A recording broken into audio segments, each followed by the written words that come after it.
powered by Chevyland, is on the air. Tim Fletcher and his cavalcade of correspondents guide you through all the games in the area. When the game gets tight, late in the fourth quarter, we take you there live. Coaches, kids, correspondents, and Fletch, all here for Friday Football Frenzy, powered by Chevyland. Feel the frenzy.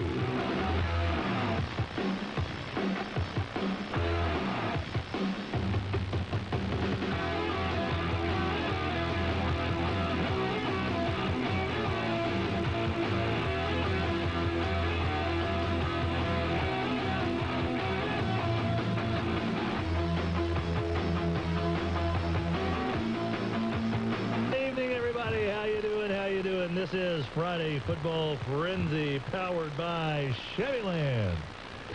My name is Tim Fletcher, so happy to be with you here on this fantastic day.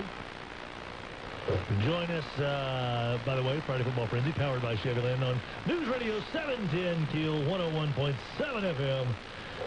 We are joined here on this lovely Friday night, the final night of the regular season, by our old pal Adam Hester. What do you say there, Adam Hester? How you doing? I'm doing well, and I am excited for a couple of reasons. I'm anxious to hear what your excitement reasons are. One, Airline versus Houghton. That's number one. Yeah, that's a good game. Can't wait.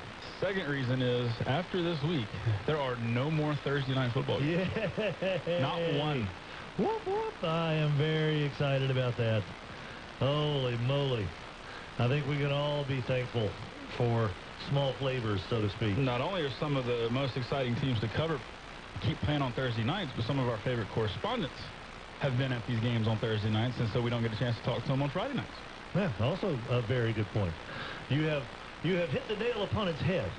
That's what I'm here. And done a very good job of explaining why we don't like Thursday night football. And I'm gone. We like Adam. You can't get any better than that tonight. We love having our folks on Friday nights, and certainly we've got a few games out there. Of course, we had a slew of games last night, Adam, and we will get to those in just a wee bit. But we also want to introduce the man, the myth, the legend, the man in the box. He is Rogers Hampton. Hey. Good evening, Rogers Hampton. We got another Friday Football Frenzy! Whoop, whoop. And another Friday of Murdoch, I'm coming to get you. Yes, indeed. By the way, that's world champion Rogers Hampton. You have to say that. Very World much. champion Wow. Rogers Hampton. That's right. So he's getting the credit for the picked up my Astros? Yeah, they Absolutely. picked up my option today. I did not know that. Yeah. Did you see where Bregman, Altuve, and Springer are going to be on Saturday Night Live Saturday? Oh, cool. That's I correct. also saw where they picked up some of their club options. What, you sure? You think so? Yeah. Gonzalez Hard decision. Altuve today picked up. Who? Marwin Gonzalez and Jose Altuve picked up today for 2018. I don't know why they did that. I think they should trade Altuve while he's hot. Go ahead and find somebody. Trade you know. Bregman. Yeah. Bregman's already washed up. I can think of a place they could go. Yeah. I think they ought to just make a big trade with the Cubs, to be honest with you. You know what? What was that? We had a slew of games last night, guys, including Evangel Captain Shree, but actually turned out to be a pretty good football game. For three quarters, I think a lot of people were kind of surprised. Yes, they were. Evangel finally decided, hey, we're going to just run the football and take advantage of our size up front. They ended up winning 56-21. North DeSoto, not a whole lot has been talked about with this game, but just a solid win for North DeSoto, 28-7 last night over Minden. Yeah, with some of the games North DeSoto's had this year where they do sometimes kind of play up or down depending on who their opponent is, a 3-touchdown win against a Minden team who is very good. That's a statement. I don't know if it is the right word, but maybe that's what it is. I don't know. It puts them in the right mindset. I think it puts them in the right mindset heading into the postseason because they've got, their young quarterback who's got confidence. You got McGuire Parker, who's healthy, one of the main targets that you'll find in the area, great receiver. And then, of course, you have the running attack with Aubrey Scott. And it takes really a backseat to very few running attacks around here. Right, and the big deal is it clinched North DeSoto being at home next week. Absolutely. There's no way they fall out for folks. Very tough, yeah. And it's not an easy place to get to either when you think about it, So it's another one of those things, just an inconvenience for someone to have to drive to Stonewall from wherever they may be. So good for North DeSoto, and of course Spencer Hurd and Minden, they will be in the postseason. So They're going to be on the road, though, aren't they? Yeah, probably. So they needed, if they'd have won last night, they'd almost have clinched. But they will be, as of right now, they're the highest team that will have to travel next week, seeding-wise. They're 17. So they were right there on the bubble of being number 16. So, yeah, they will probably be on the road, I would imagine. Also last night, Calvary waxed North Caddo 49-6. Tymon Sanders didn't play for North Caddo, holding him out for the postseason. Rodney Guin, head coach for Calvary, said this morning, whomever has to draw those guys in the first round is going to be a tough out. Tougher than they realize, yeah. Sanders is a tough one to solve there. Mansfield really had no trouble with Menard, 53-0, and Mansfield had no trouble with Lakeside. Red River had no trouble with Menard last night. And Oak Grove shut out Cedar Creek. So, yeah. All right. I think we're about ready, Rogers. You ready to get this party started? So let's do this thing. I don't know exactly. Best game of the night we expect to be Airline Houghton. Yeah. Certainly has a lot of riding on it. I think that you could also say a lot is riding on the Loyola North Webster game as well. Just the title on the line there, so we can't wait to get to that one. But yeah, we've got a full slate of games. The ones that didn't play last night, obviously. So, yeah. So that's the closest to a full slate as we can possibly get. And I can't see what is actually on the screen because of I've made a mistake with my little box up there. So I don't know if it is so far behind on our Facebook feed. I don't know if Rogers is going to be up the entire time or what. So I'll go back to here. Yeah, there we go. Okay, we're good to go. Rogers, busy getting us all started tonight. Airline at Houghton, Southwood at Parkway, Benton at BTW, Woodlawn Huntington playing at Independence Stadium, Northwood is at Bossier, Loyola traveled up to North Webster, Haynesville is down in Ringgold, Winfield takes on Manny tonight in what should be a blowout game. Homer at Plain Dealing, St. Mary's and Logansport. That's another one, buddy. Yeah, that's one that we haven't talked about a whole lot. That's 17-1 combined record. Two defending state champions in the same district. And it's for the district title. Yeah. It's for the whole thing. It's kind of fun. Jonesboro, Hodge, Green Oaks, West Monroe, Natchitoches, Lakeview, Bucky. Tommy didn't answer, but Mike Sewell did. Arcadia, Lincoln Prep. So let's go ahead and jump in right out of the chute. Joining us here on Friday Football Frenzy, powered by Chevyland on the Lazy Boy Furniture Gallery Showcase Hotline. It's good old Mike Sewell, who was at the Airline Houghton game, and he's on the Houghton sideline. Hey, Mike, how's everything going tonight? Having a great night so far, Fletch.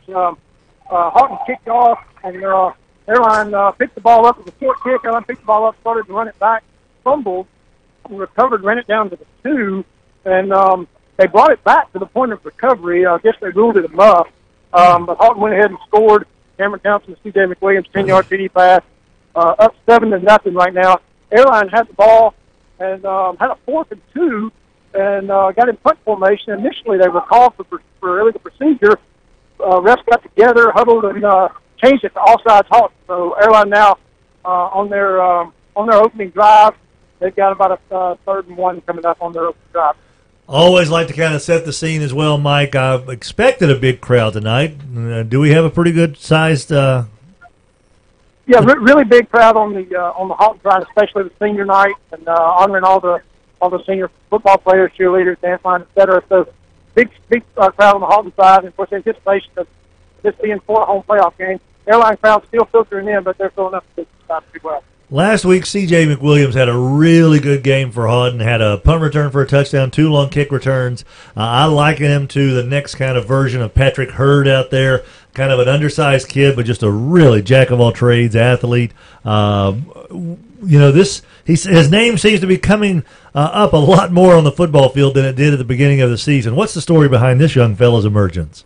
Well, C.J.'s always been very talented, and he's always had a little bit more talent than the kids his age. And so, middle school, even as a freshman quarterback, he was used to being able to run around and pretty much do what he wanted to. Kind of like Monty Larry did at Elm Grove. Yeah. Freshman year out there at Parkway, he could kind of have his way with the game and could take over a game. And so he spent the first part of the season kind of adapting to 5A speed and varsity speed.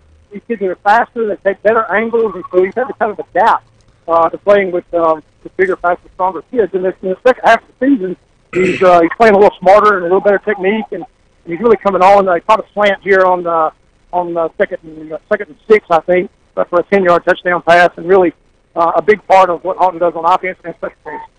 There you go, buddy. Houghton's C.J. McWilliams on the receiving end of a Cameron Townsend touchdown. 7-zip after Airline turned it over on the opening kick. The Vikings had the ball. Where are they now, Mike? There's a 50. It's second and 10. Airline at the 50 right now. Good deal, buddy. We'll be checking in with you throughout the night. Should be a fun football game. Very good. Thanks, Tim. Thanks, Mike. A lot on the line here. Houghton could really move up to about, 11 or 12 in the power ratings, you think? Is that too high? That back up. I had it up just a second ago. Houghton right now.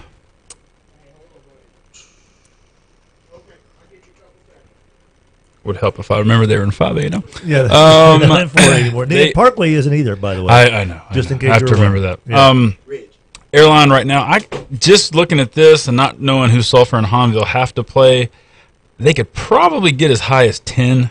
Houghton or Airline? Houghton. Okay. Yeah. Airline is, really both. So the winner tonight could be anywhere from 10 to 12. Yeah, right. I would say so. Very interesting game there, and Houghton taking advantage of an early turnover. That's the last thing, and that goes back to exactly what Jason Brotherton said. Hey, we got to be +1 in the turnover. We'll be A-OK. Time now to go to Preston Crown Over. It's senior night. Ridge Lewis joins us on the Lazy Boy Furniture Showcase Hotline, Friday Football Frenzy, powered by Chevyland. Hey, Ridge, how you doing, buddy? I'm okay. Well, I'm curious. Were Justin Rogers and Terrace Marshall able to participate in senior night? They did. I'll be honest with you. I know Terrace did, but Justin, I was sitting on the sidelines talking to some of the guys that do the. Anyway, whatever. No, I didn't. I know Terrace did. Did Justin? Let me ask. Did Justin walk out there today? Yeah, both of them did. Well, good. To answer your question in the long roundabout fashion, yes, both of them did. That's good to know. All right, so Ridge taking on a Southwood team tonight. We're not expecting this to be a close game. Is there scoring already in your contest? Okay, there we go. Parkway gets an interception right now. Southwood had a nice little drove it to the 50. And then they threw the ball. It was one of those deflected ones, bounced up in the air, and Parkway gets it. So that was the opening drive of the game? That was the first drive of the game, yeah. They won the toss, selected to receive, and now it is going to be Parkway at their own 36, 37, somewhere about that. Okay. They're on 36 or 37. So, I mean, not much to report here just yet. But, well, you know, it's interesting, Ridge, because this has been mentioned by almost every coach that's faced Southwood. They say they'll come out and they'll pop you in the mouth. They put together solid drives. They've got some talent. They just kind of wear down. So I guess it's really not a surprise that Southwood had something going. They're a good-sized team. Yeah. I was out there, like I said, on the sidelines earlier, and they're a good-sized team. But well, like you said, it could be all on just. Here we go. Amani Larry, the quarterback, and who is that? E.J. Williams takes it to the first play was a 2-yard loss. They had a 9-yard gain that time. So now we got 3. 3rd and 3. Yeah, something like that. See how fast I did that math, Ridge? You're a freaking genius. I am. Drop 2. So that made G-Money says hello to you. Tell G-Money okay. So that made it 7-12. All right, there we go. E.J. Williams with the ball for about Okay, now he's at the 43. Tell me the math on that one right now. Well, where was he before? I gave you the numbers earlier. -2 plus.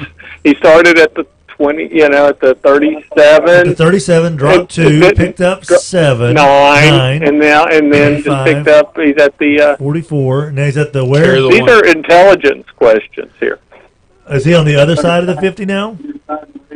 Yeah, they're at the 41 now. Okay. Oh, well, heck yeah. So it's second down and 9 he's now. He's picked up 14 yards. Yeah. Isn't that right? Is that it? Is there a remainder?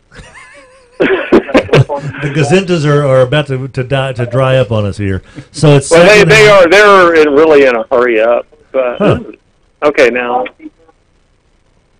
Last week, Romani, he fixed 34, 35, something like that now. Last week, Amani Laird did a whole lot of rolling out and kind of had the option to run or throw. It seemed like almost every play there in the second half. Is he doing any of that tonight where he kind of has the it was a read option. G Money's just sitting there correcting everything I say. Well, he's good at that. And so, I mean, like I said, it's fast-paced action. There's a little flare out to the far side, and where are we going to be? 2 downs in the yard. What do you say? A long yard, and we are... I feel like we're eavesdropping on Ridge and G Money. We are. This is exactly what's going on. By the way, North Webster has already scored in the Loyola game, up 7-zip, thanks to J-Bo texting in on our first choice personnel text line. 7-zip. North Webster over Loyola in a battle for the district title. And Flyers. Well, apparently we had a penalty here. Okay. Holding on Parkway. Holding on Parkway. All right, so backing it up. I'll tell you what. How about we come back in a little bit to you guys? How I'm going to give you, in 5 minutes, I bet Ridge that you have a touchdown. How about that? Let's give it a try. All right, 5 minutes. We're calling you back. All right, man. So mark it now. 7:16 the time. We're going to take a quick time out, though. Adam, do we have any scores to report right now? We've got a few. So we'll read off the ones that we have actual points on the board for. Houghton leads Airline 7-0. Northwood ahead of Bossier 7-0. North Webster leads Loyola 7-0. Manny 7, Winfield 0, and Logansport 7, St. Mary's 0. Everything else is not. And all of those are kind of expected. Yeah, I would say so. Yeah. All right. Tim Fletcher, Adam Hester, and the man in the box, Rogers Hampton. We are bringing you Friday Football Frenzy powered by Chevyland on News Radio 710 Keel 101.7 FM. When we come back, we're heading over to Benton, BTW, Woodlawn, and Huntington, Northwood, Bossier, Loyola, North Webster, all coming up. Updates next, right here on Friday Football Frenzy, powered by Chevyland.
And welcome Welcome back, everybody. This is Friday Football Frenzy. Yes, indeed it is. Powered by Chevyland on News Radio 710 Keel, 101.7 FM. It is a beautiful night for football. Adam Hester is here, Rogers Hampton is here, and my name is Tim Fletcher. Of course, our first choice personnel text line, 318-GUY-PILE. If you're at a game, feel free, text us, send us photos, all that good stuff. 318-GUY-PILE, 489-7453, the first choice personnel text line. And joining us right now on the Lazy Boy Furniture Showcase Furniture Hotline, it's the Eggman, Tanner Kraft, who is at the Woodlawn Huntington game. What's up, Eggman? What's up? How's it going? It's going great. You're at one of the, both Huntington and Woodlawn's bands are not really big, but they are both very, very vocal. Yeah, and I'm standing right by him, so I'm trying to find the quietest place. Good luck with that. A lot of talent on the field there tonight, Eggman. What you got going on in Woodlawn and Huntington tonight? Well, both offenses really struggling to get it going. Woodlawn actually just scored on their second possession, but both teams went 3 and out on their first possessions. And Woodlawn actually was going for it on 4th and goal from about 10, or right at the 10, and they penalty backed them up, and they ended up throwing it into one-on-one coverage in the corner of the end zone. And the receiver made a great play, so it's 7-0 Woodlawn right now. Really? What number was the receiver? Do you remember? Was it number 1? Yes, actually it was. Larry Moten, the receiver for Woodlawn, who is a very talented young man, who's also on Adams' high school football fantasy football squad this weekend. So Larry Moten takes the towels from Kentrez Roby. So Woodlawn up 6-0 or 8-0? Let me check. I walked out of the stadium and get away from the fans here. It is 7-0. Wow, Woodlawn 6-0. 6-0. Sorry. All right. I was going to say, Woodlawn kicking an extra point, that would be a reason to maybe go out and grab the game ball and award it to the kicker and make some kind of special appearance there. Craig Davis, number 21 for Huntington, is a kid that a lot of people are excited about all season long, and for good reason. He's a really talented running back. But Woodlawn has bottled him up so far tonight, I take it, huh? Right, yeah. Huntington's first possession, they tried 2 jet sweeps on their first 2 plays, and both of them went for negative yards. So that Woodlawn defense so far, just in one possession, has, like you said, really been balling them up there in the backfield. So I'll be interested to see how their second drive is going here. I would be too, because Huntington has that jumbo package where they put a couple of their big defensive linemen in the backfield in front of Craig Davis, and they'll just do a direct snap to Davis and let him kind of bide his time, see where the big fellas open a hole, and he'll do his work there. But yes, sir. Woodlawn's able to counter with size as well, so this should be a pretty interesting game. I think Woodlawn's going to win it, but I think Huntington could certainly make it eventful. And by the way, Eggman, while we've got you again, congratulations, a lifelong Astros fan and all-around good dude, so congratulations, buddy, on your Astros winning the World Series. I appreciate that. And we will be talking to you very soon. Yes, sir. You the man, Eggman, Tanner Kraft, former standout for the Benton Tiger baseball squad, joining us on the Lazy Boy Furniture Showcase hotline. 6-0 Woodlawn. How do you think that one's going to go? If you had to guess right now, Hester, what do you think?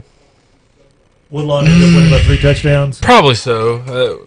Huntington's got maybe the best running back in the city in Craig Davis. But if Coach Wilson's a good enough coach I'm sure that they are taking away that and making them beat them some other way. And Huntington isn't there yet. So, yeah. I think Woodlawn's a 18, 19, 20-point win, probably. Yep. Benton at BTW. Benton trying to wrap up, I believe, their 5th undefeated season in school history. There's a little, we don't know if it was 4 or 5, but I think it's 5, because 67 was the first, and then Mitch had 2, so maybe this is the 4th. Okay. But they've got to beat BTW. Joining us on the Lazy Boy Furniture Showcase hotline on Friday Football Frenzy, powered by Chevyland. It's our friend Tamika. Hey, Tamika, how's it going tonight at your game in Leonard C. It's going pretty good, Fletcher. How are you? I'm doing A-OK. It's the last game of the season. Can you believe it's gone by this fast? Yes, it went by real fast. Yes, it did. So how's everything going tonight for your beloved BTW Lions? We just trying to make it on good old senior night and just trying to make it. I understand. Have we had I lived the life of a BTW Lion in my high school years, so I kind of understand. Just make it to the finish line. Get there. Enjoy it and look back on the memories, I guess.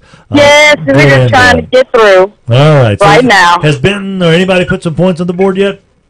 Yes, Benton set up 3 touchdowns, and we have not put up anything. Uh-oh. So it is 20-0 with 4 minutes and 3 seconds to go in the first quarter. Oh, my. How has Benton scored? Just a run. Running Quick passes. The last touchdown, the quarterback ran it in. Okay. So Jared Hable, he's got some pretty good wheels. He's a pretty fast little kid. Oh, yeah. So that's I mean, a lot of flags have been thrown this game so far. So penalties have offset, fields, the spot of the ball. Yeah.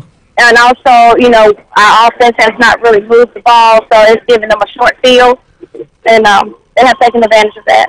Well, nice. So Benton, this is the best team the BTW has played all season long. You can't make mistakes in a game like this, and unfortunately, that's what's going on right now for BTW. You just have to come with a game plan to slow them down, to do the best that you can to slow them down. Yeah. That's so, it won't end up being, 100-0. We don't want 100-0. No. That would be bad for everybody involved, Tamika. I am completely with you on that. So, do you still work with BTW in basketball season, or do you? Yes, I do. Okay. All sports. All right. Well, they are in good hands when Tamika's out there making sure that the fellas and the girls, when they get banged up, Tamika is there to put them all back together again. And right now, I don't know if they're going to be able to be put back together tonight. Down 20-0 in the first quarter. Who's got the ball right now?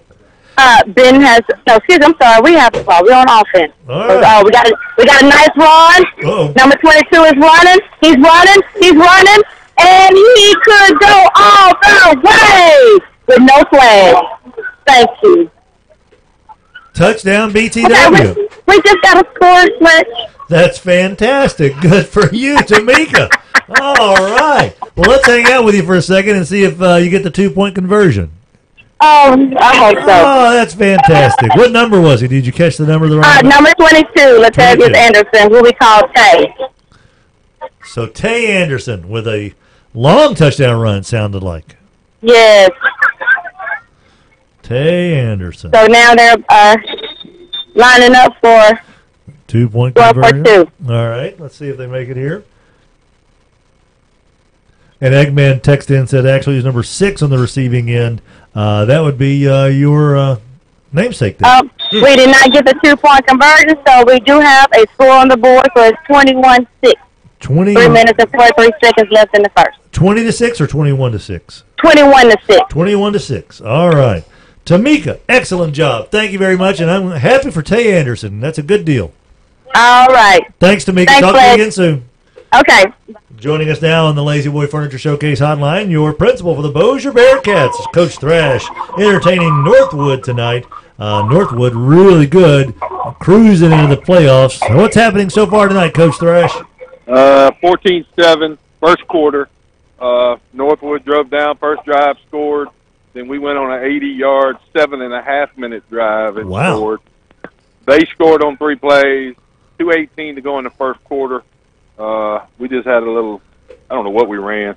Whatever it was, it fooled me and them. It was about a 50-yard run by the quarterback. Really? Yeah. So you're in good shape right now as well, huh? Yeah, we got the ball. We down inside the 30. Like I said, they haven't stopped us, but we haven't stopped them. We converted a 4th and about 14 a while ago. Looked like a rollout pass, and we hit the guy dragging late. So we're making them play all the whole field. Looks like we got a few wrinkles in. Very good. Why not? Got the kitchen sink. Go ahead and chunk it out there. Yeah, just chunk it out there, baby. Might as well. So where's Bossier right now? Got a penalty against Northwood. Well, it's against us. They just backed us up to, looks like it's about the 34-yard line. All right. So we're in good shape right here. It'll be second down and about 8. Second and 8, Bossier down 14-7. Okay. But like I say, I mean, we kicked off the them. They didn't have much trouble. The second time they got it, they ran a little hot route to the tight end, wide open for a touchdown. But like I said, they haven't really slowed either one of us to slowed each other down. 1:30 to go in the first quarter. 1:30 to go in the first quarter. Bossier trailing by a touchdown.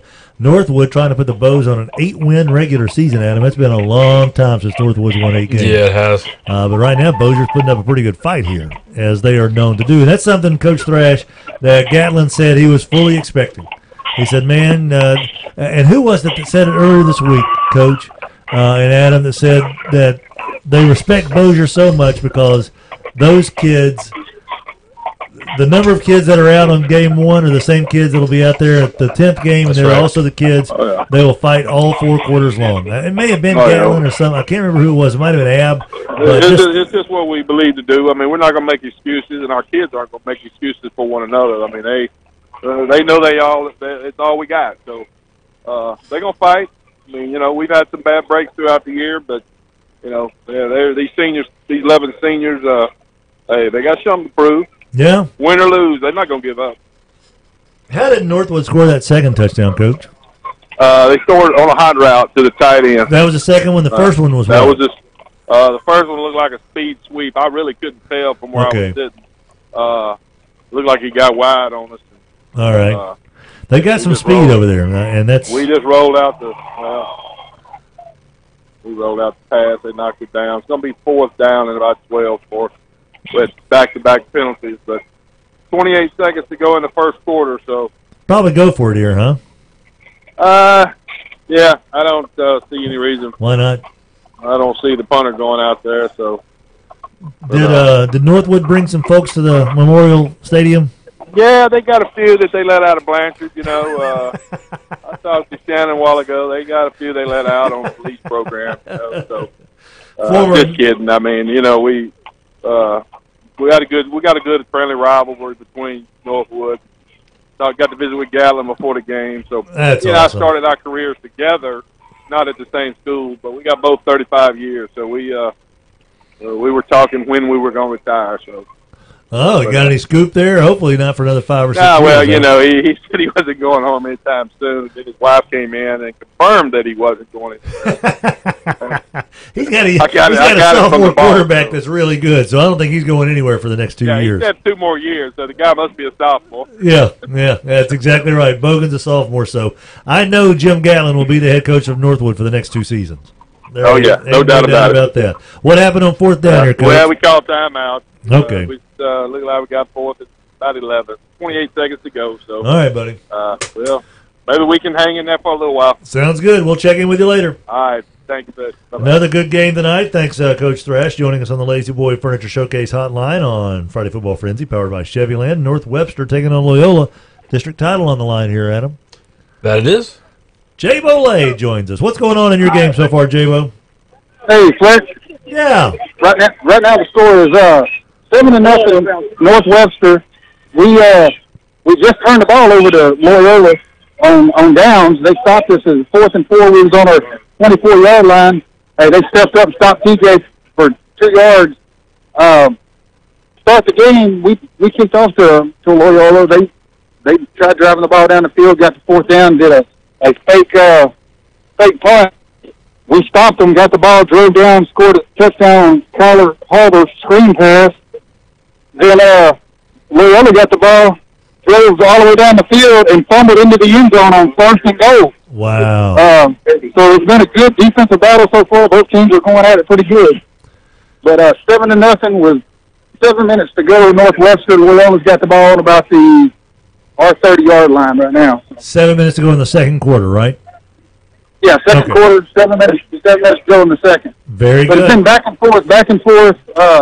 Good, hard-hitting football game. Both teams look like they're pretty equal. You know, you got to make plays. That was a big defensive stand for us.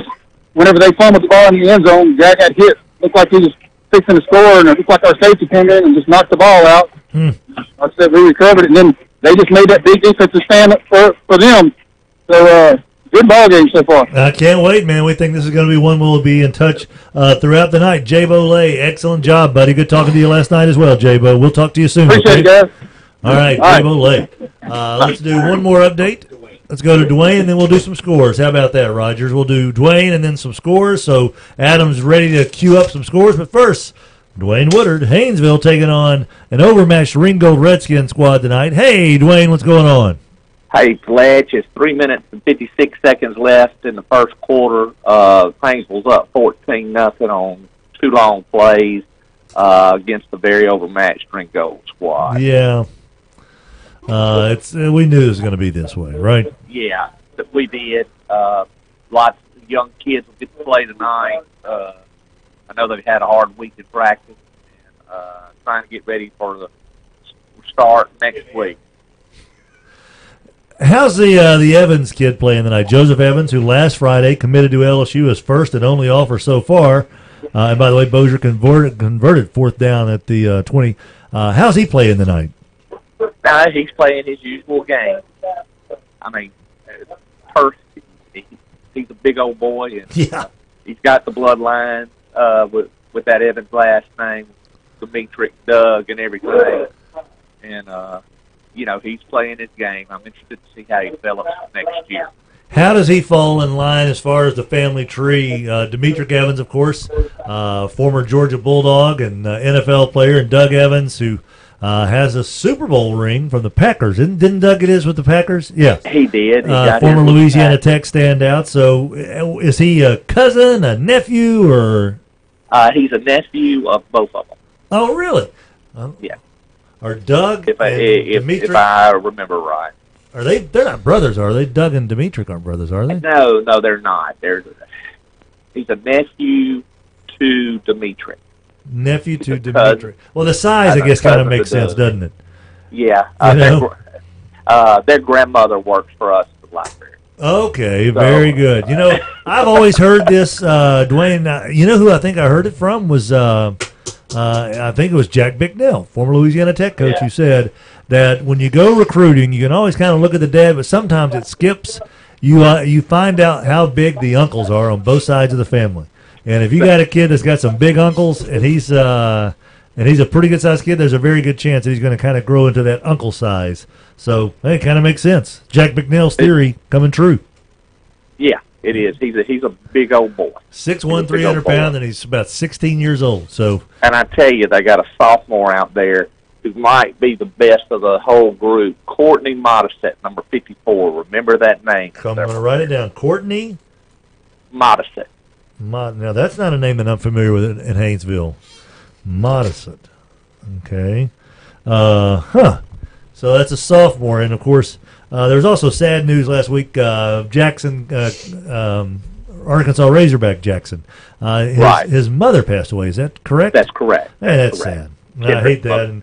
And there's a lot of Jacksons and Evans in there, and I'm sure that was quite a turnout for her funeral as well. So what a heck of a community, man. It's about as Americana as you can possibly get, Haynesville, Louisiana. All right, buddy. So 14-0. Who's got the ball right now, Dwayne? Haynesville is on the Ringgold about 2-yard line. All right, let's get a touchdown here from you and get the score from you. All righty. We've been throwing the ball a lot tonight. Really? Yeah. Give the quarterback a little. Give Lance a little bit exercise room, grow in that part of this game. And doesn't hurt to put something on tape for coaches to have to prepare for next week in that first round. Well, first round won't be a big deal, but that second round of the playoffs will certainly be a little bit bigger deal. Quick little pass out to Sergio Hardwell, and he walks in. So with 1:49 left in the first, it is 20-0 Haynesville over Renton. Very good. We'll assume the extra points. So nice job there, Dwayne Woodard. Good talking to you, buddy. All right, Fletch. Y'all have a good evening. See you later. Take care of the Mean Green tomorrow, man. All right. So let's take a quick timeout. But first, Adam Hester, give us some scores, please, sir. Sure thing. Houghton 7, Airline nothing. Southwood 7, Parkway 6. So the Cowboys have taken the lead. What? Yeah. Benton 21, BTW. You know what that is? They're lit. They are. Okay. Very good. Hello, fellow kids. Benton 21, BTW 6. Woodlawn 6, Huntington nothing. Northwood. Hello, fellow kids. Wait, what'd you say again? What was the? I said lit. Oh, you going to get lit for us there? So 21-6. I'm sorry. I completely derailed you, Adam Hester. I apologize. 21-6. Benton leads BTW. Woodlawn 6. Huntington nothing. Northwood leads Bossier 14-7. North Webster 7. Loyola nothing. Haynesville 20 with the extra point pending. Ringgold nothing. Manny 14. Winfield nothing. Homer and Plain Dealing tied at 8. Logansport leads St. Mary's 10-0. Jonesboro Hodge 6, Green Oaks nothing, West Monroe 15, Natchitoches nothing. Lincoln Prep just scored to take the lead over Arcadia 7-6. That Lincoln Prep team, they're salty. I don't know who their coach is, but that sucker must be doing a heck of a good job. Because they ain't got 15, 18 kids out there. Yeah. They play everybody tough every single week. This is Friday Football Frenzy powered by Chevyland. Tim Fletcher here with you, Adam Hester here, our 5th year. In all 5 years, we can say thank you to Chevyland. And we can also say thanks to Rogers Hampton for finding some lit. Now, is this from 99X or is it? It's got to be. Yeah. All right. This is Friday Football Frenzy powered by Chevyland on News Radio 710 KIL 101.7 FM, and we'll be back right after this.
Fantastic. You stay over there, I'll stay over here.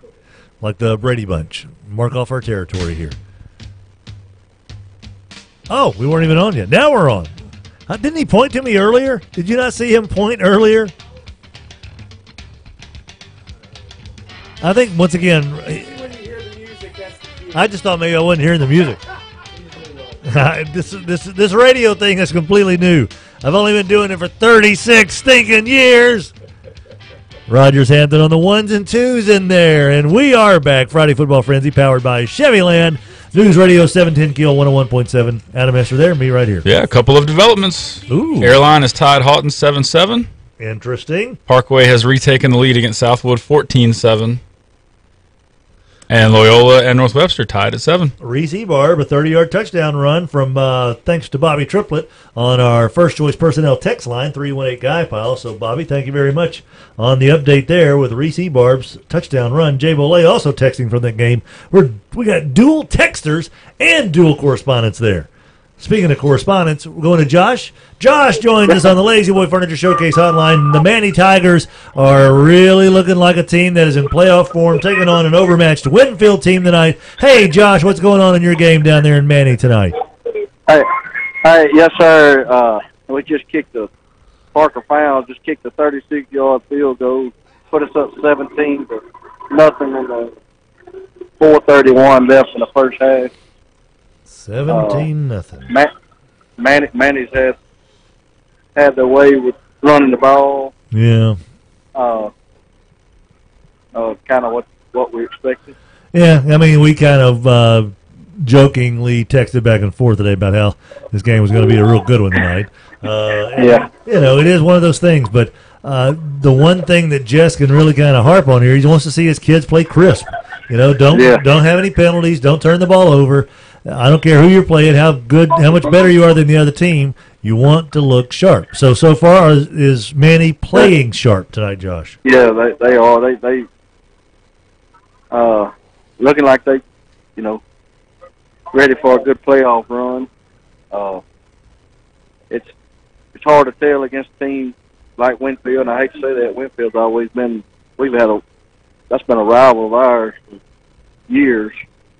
He's just having a downswing, I guess. Yeah, they are. They really are. And it's, it happens, I guess, some of these schools. And then, because think about it, Manny certainly went through some tough times there for a while. Yeah. And now it's kind of hard to even think, Josh and Adam, that Manny could have a season where they win only 5 or 6 games. Right. Know? It's like almost trying to imagine Haynesville being, bad. It's just. That's right. When the community gets behind it, it's kind of tough to stop that train from running on down the hill. Yeah, we talk about it all the time here at Manny. Is a 2A school, and we got 90+ kids on the sidelines dressed out. I mean, that's unheard of. It just there's only a handful of boys in the whole school that don't play on the football team. So you get every athlete that can possibly be on the team is on the team. And that's fantastic. It really is. You feel, I don't care if you ever get to play a snap, you feel like you're part of something, And I think that really carries over in the rest of their lives, man. They can always kind of remember this stuff. So that's right. It makes the starters. You got that many kids. There's somebody looking for your spot, and it pushes the starters. That you either starting or you're making a starter better by the way you playing. With that many kids. Yeah, I completely agree. Now, I'm curious, Josh, comparing this to the Manny State Championship team from 4 years ago? 3 years ago? 2014. So, 3 seasons ago. How does this team stack up against that state championship team? I hate to start comparing. I mean, this one's probably stronger in some areas. That one wasn't, and that one, That one didn't have an AJ. That's the one thing. No, but they had, they had 2 good running backs. Oh yeah, they certainly did. Out for, 4 or 5 weeks, and I mean, we didn't hardly miss a lick. Not that we didn't miss him, but I mean, Shakori Collier. That's right. I remember that. We got a pretty good stable of running backs. Well, that's kind of like what they do in Haynesville, man. Just next man up. They always have someone plug in there and take care of business. All right, Josh, how's the crowd tonight? Folks turning out for senior night? It was good. It was good. Okay. Good little crowd. Not a big crowd, but Deerwoods and opponent may have something to do with that. So temperature. You're right. I mean, we was tailgating earlier, and I mean, it was. I mean, we felt like week 1, Yeah. temperatures. Working up a sweat there over the grill. Got to be careful about that. All right, Josh Jenkins taking care of business. Manny up 17-0. Is that still the score? Yes. And how much time left in the second quarter? 2:59. Very good. Josh, appreciate it, buddy. Good stuff, man. All right. Thank you. Josh on the Lazy Boy Furniture Showcase hotline. Interesting. How far do you think Manny can go? Oh, they can win the whole thing. I think so, too. They're definitely capable. They've got the best running back in the state. Yeah, and when you start looking at the teams that are above them, Sterlington is in 3A now. Yep. You've got a Faraday team that's athletic. Got a couple of LSU kids. LSU kids on it, but I think a lot of that is those kids. I don't know how great of a supporting cast they have. Kinder is always there. Yep. Meat is a name that throughout the years has been right there with quarterfinal, semifinal, dome. Playing that deep into the season. South Plaquemine is an old name that has come back. So. They may be the class of the class. No, I think not only can they get to the dome, I think Red River can get to the quarterfinals. I think they can too. Red River is going to surprise some people. Has a little to do with coaching too. A little bit. Joining us now on the Lazy Boy Furniture Showcase hotline here on Friday Football Frenzy, powered by Chevyland. By the way, 7:50 is our time, so we're just really kind of getting started. But Coach Price joins us, and a fun game tonight. Homer and Plain Dealing in the postseason. They could make a nice little move here. I don't know if they can get all the way up to 16, Adam, but certainly a win is a win is a win. What's going on tonight, Coach Price? Well, we're giving it a shot. Yeah, right here at Plain Dealing in unseasonably warm weather, even for Louisiana. It really is. We're in the second quarter. We've got about 3 minutes and 46 seconds left. Plain Dealing currently has the ball, and let's see, they're moving the ball for penalty. But we're on the Homer 40. Scores currently Homer 16, Plain Dealing 8. We kind of gave up one there in the first 2 minutes of the first quarter. Homer had a very effective no-huddle offense, which our guys are not used to countering, and marched down the field inside the first 2 minutes to score 6 in a two-point conversion. We ended up answering that back about halfway through the first quarter, and then early in the second quarter, Homer did the same thing, and ended up scoring again. So we use the golf ball now, and we're trying to answer back before the end of the half. How much time left again, Coach? 3 minutes, 46 seconds. 3:46 to go in the second, and Homer up 16-8. These two teams, Adam Hester, are really close to each other in the power ratings. Someone's going to get a better luck of the draw with whoever wins tonight is going to have a little bit more of an easier chance, or not an easier chance, but a better chance of advancing to the second round of the postseason. Yeah, they're both on the road, I think, no matter what. But, yeah, they can improve their draw a bit. Yeah, it's going to be interesting because there's a chance that the winner could get high enough to where they face maybe Haynesville, because there's going to be some teams maybe opt out in the playoffs too. Possibly. So that's they may give those teams buys, though. Yeah, that's what I'm wondering. If they give buys, they'll give the buys, so that'll still set up somebody to play 6 and 7. Right. So it'll be interesting. Tell you what, the winner of this game could possibly get as high enough to where they could play Arcadia or Lincoln Prep in the first round. That's true. 16, 17, 15, 18 game. And Coach Price, you know this as well. At some point in time, you also kind of like the idea of not having to travel 4.5 hours in a bus to play a football game. So Arcadia, oh yes, sir, that'd be nice. Arcadia would not be that bad of a drive whatsoever. So yeah. All right, what's happening right now with Plain Dealing? We just our field's been saturated with all the rain this week, so it's pretty soggy. It's slowing everybody down. One of our players tried to cut up and just slipped in our backfield. So we got a little bit of traction, but it's about 3rd and 5 on Homer's 31. But they just got unsportsmanlike conduct. Ooh. Couldn't see what it was because I was talking to you, but we just got 15, so I'll take it. Yeah, no lying. About hook or crook, right? No matter what, do you want to get that first down? So that moves them up 15 yards. Now you're within. So we're on the. We're about to 16, so we're inside the red zone. We just got to put it in there. Jabo Lay, by the way, text in on the First Choice Personnel text line. Another fumble by Loyola inside the 5-yard line. Wow. Gosh. That is going to be just can't do that against a good North Webster team. So North Webster dodging some bullets right now. Coach Price joining us from Plain Dealing, where they're trailing 16-8 against Homer, but Plain Dealing is driving. So take it away again, Coach Price. Yes, sir.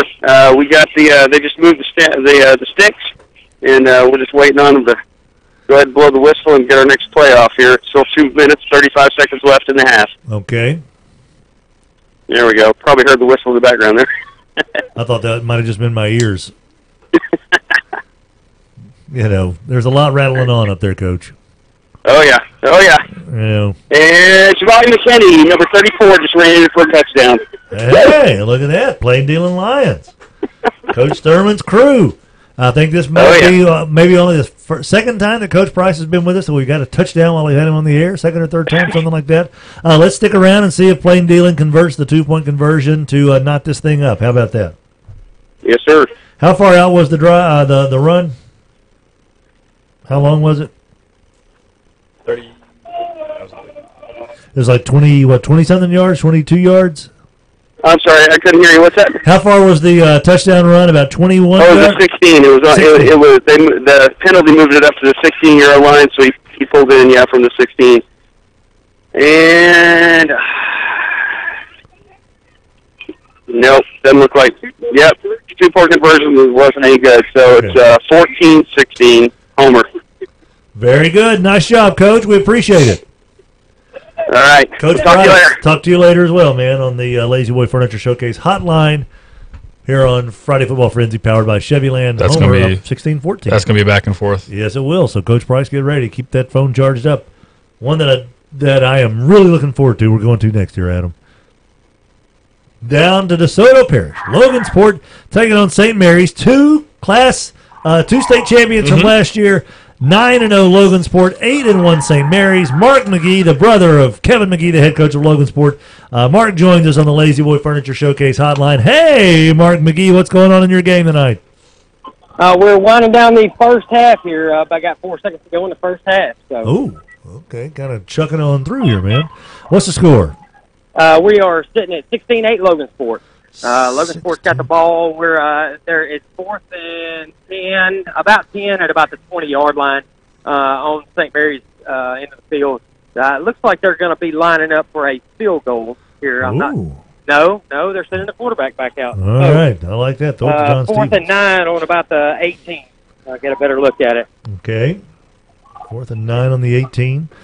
Mark McGee down in Logansport. Shaw's he's got an empty backfield. He throws it up to John Stevenson end zone.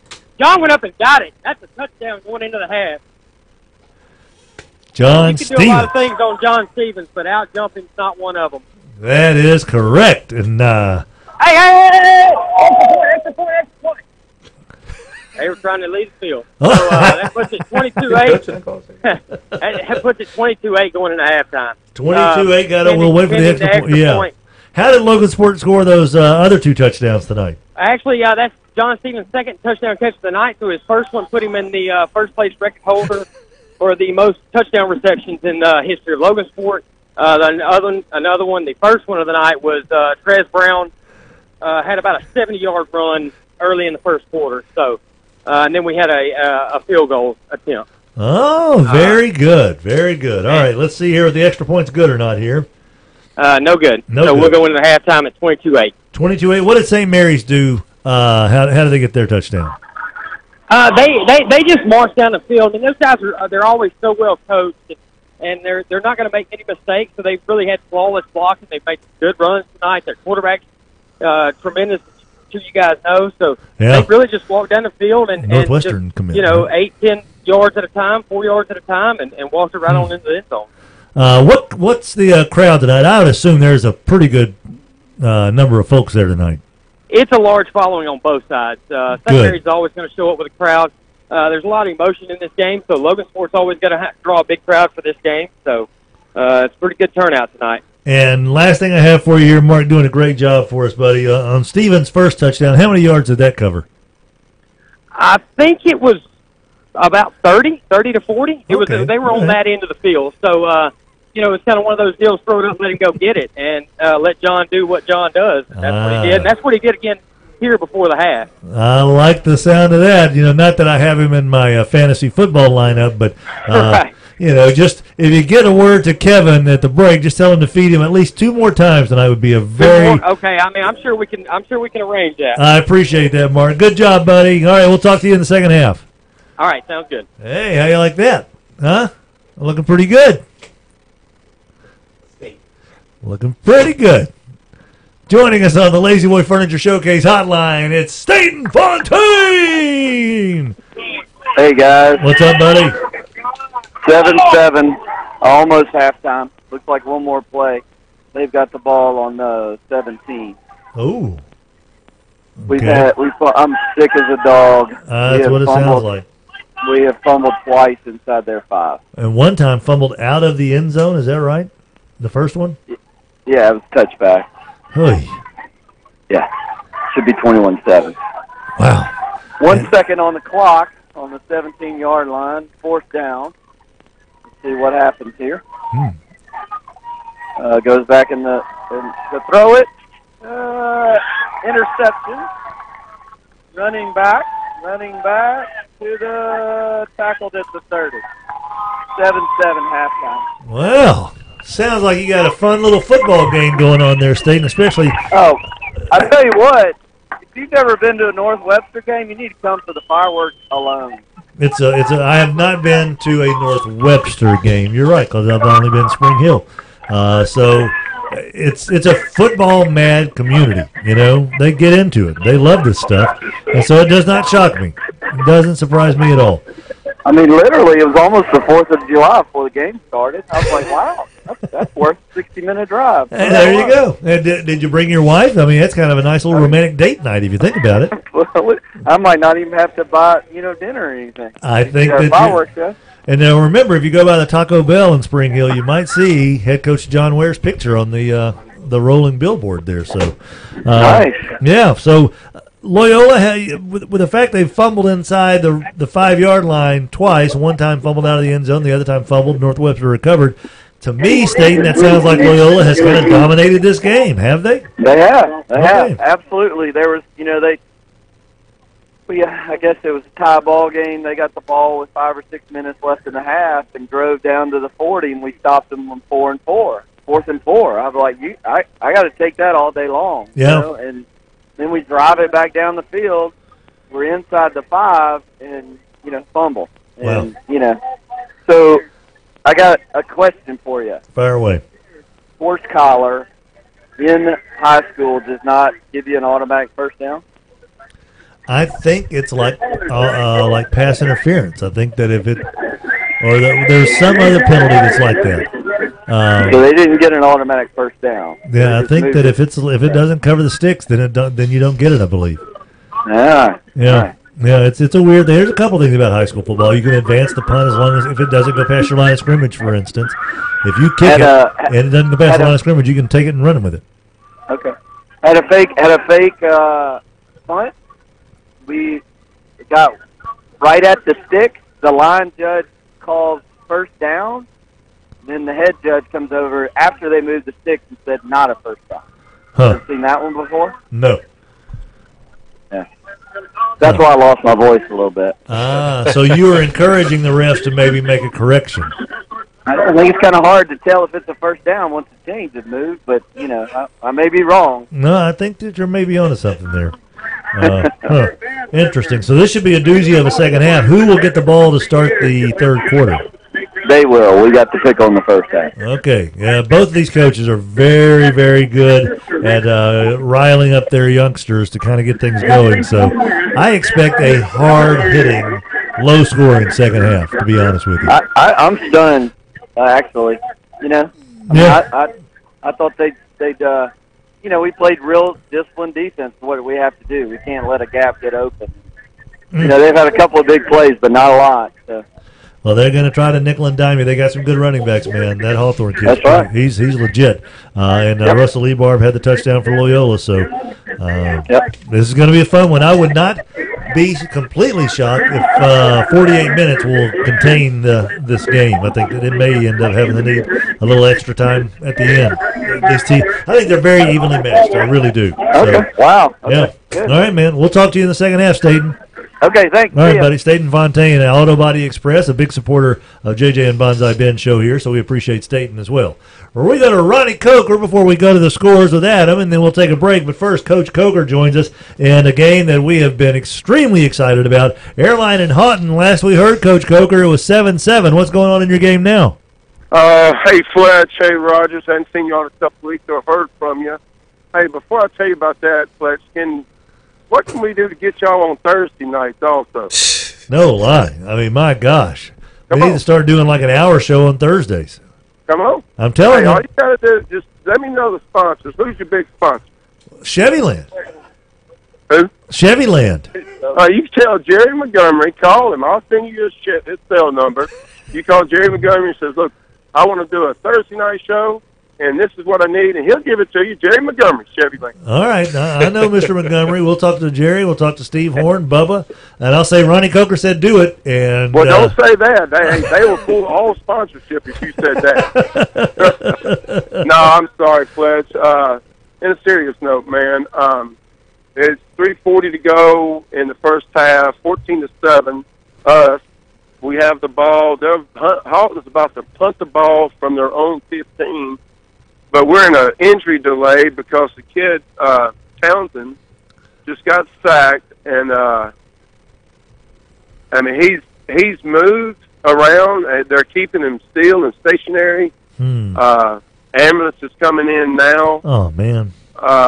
But he did move. But anytime you have a neck injury or anything, I'm not saying it's a neck injury, but because I don't want to put words in anybody's mouth. Right, but anytime there's anything upper extremity like that, he's down and has not moved. He moved his feet and hands, and hopefully it's precautionary. But y'all say a prayer for the quarterback from Halton. Last name Townsend. Yeah, Cameron Townsend, senior. Cameron, that's it. Yeah, he's a senior. That's right. Yeah, I'll be doggone. I hate to hear that for a young fella. Yeah. He's such a good competitor, man. He Very is. good competitor. We were talking. Jason was bragging about him this morning, as a matter of fact. So, certainly hope that, like you said, everything's going to be okay and he'll check out fine. They'll be in the playoffs, obviously, with a home game maybe next week, and hopefully he'll be a-okay and ready to roll next week. So I hope so, man. That'd be great. That'd be absolutely wonderful, Halton, for him to be healthy. Ronnie, it was 7-7, and all of a sudden, Airlines up 14-7. How'd that take place? We had Jordan threw a good route, good ball to CJ, and CJ took it in. It was about a little skinny post. I used to call it back in the day when we drug it up, when we drew it in the dirt, but skinny post, and CJ made a couple guys miss. He's so dadgum strong, and it's a good play. It was a good play for us, and then Tinkus with PAT, so it's 14-7, 3:40 in the first half. We're going to get the ball after Halton punt. Should be decent field position, but their punter is having an incredible night. He kicked a 62-yard punt a while ago. Holy moly. Don't know his name, man. I'm sorry, I should. But man, tough scene right here, Fletch. Yeah, it is. That is. I hate that. I tell you what, we'll speculator right now, but that is. It's a tough situation. So once again, Cameron Townsend injured, the Halton quarterback on the last play there, and there's an injury timeout. Airline leading 14-7. Again, Halton getting ready to punt. How much time left in the second quarter again, Ron? 3:40 left in the second quarter. Okay, buddy. We'll let you get back to that, and we'll check with you later. How about that? All right, man. We'll check on them. Thank you, Fletch. Okay, buddy. Thank you, Rogers.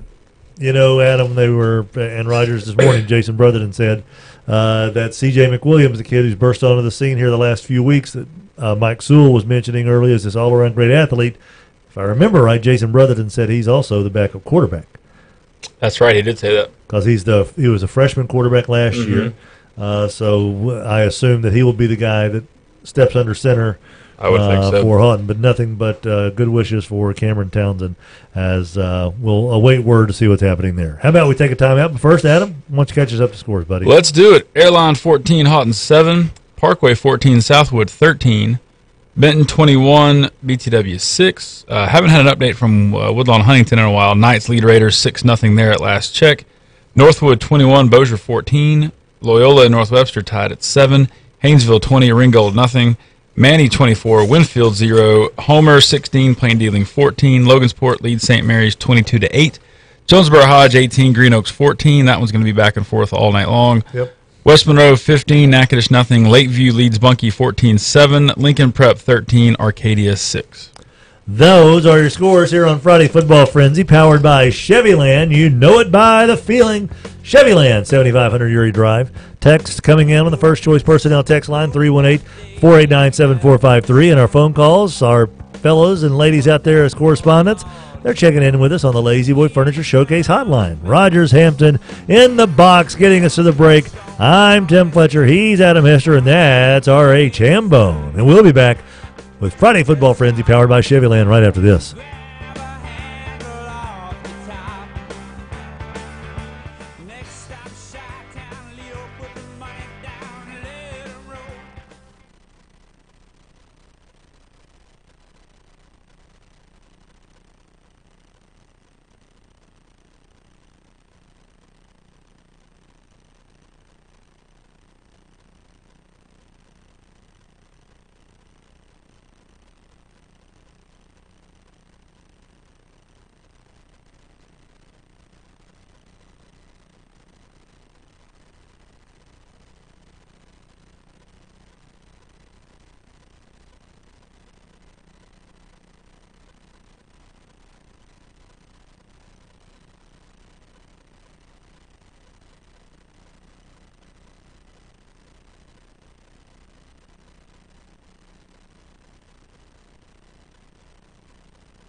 Hey, everybody, welcome back. This is Friday Football Frenzy on News Radio 710 KL 101.7 FM.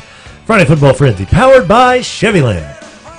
Oh, yeah. And you mentioned, Ronnie Coker mentioned Jerry Montgomery.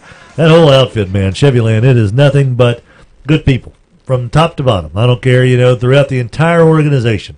From the freshest employee to the folks who have been there for a long, long time, the Montgomery family, the Horn family, extremely good people. They treat their folks right, and that's kind of why when you go in there, you're going to get treated right. Chevyland, you know it by the feeling. That's Rogers Hampton in the studio right there, getting on the phone.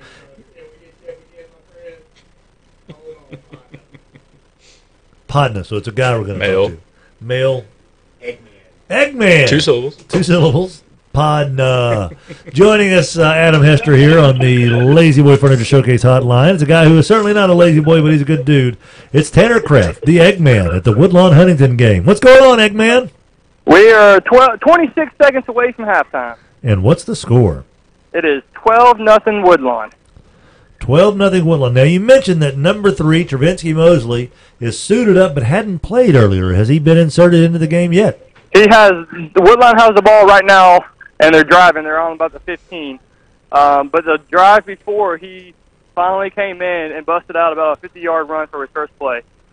And they scored in about 5 or 6 plays, and he's out there right now.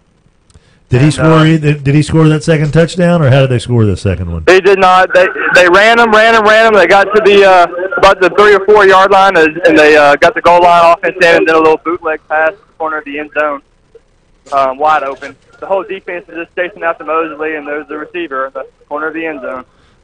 Well, there we go. That's the way to get it done. Yes, sir. And they've bottled up Craig Davis from Huntington tonight, huh? Yeah, Huntington's offense has pretty much been non-existent. They've had one drive where I know they got 2 first downs, but other than that, this Woodlawn defense has been pretty stout all game. Adam, if they're able to keep this up, if Woodlawn's defense can play like this, they've got puncher's chances to win a second and third round game. They'll win their first round game. Seems No, I do got to say though, Tim, it's 12-0. The past 2 drives before they just scored for Woodlawn, Huntington had picked them off both times. So Huntington does have 2 interceptions in this game. They're holding their own on the defensive end as well. I wonder if Jordan Wilson is going to ground this game from this point forward and just let his running backs take over. It'll be interesting. Yeah. Woodlawn really needs to get to that 8 seed to keep from traveling round 2. Yeah, that's the only thing. Traveling round 2, you're getting a very good opponent, probably Salmon, Rain, Leesville, somebody like that. So they need that 8 seed. Size and defense can go a long way in a running back that can certainly break it out from anywhere.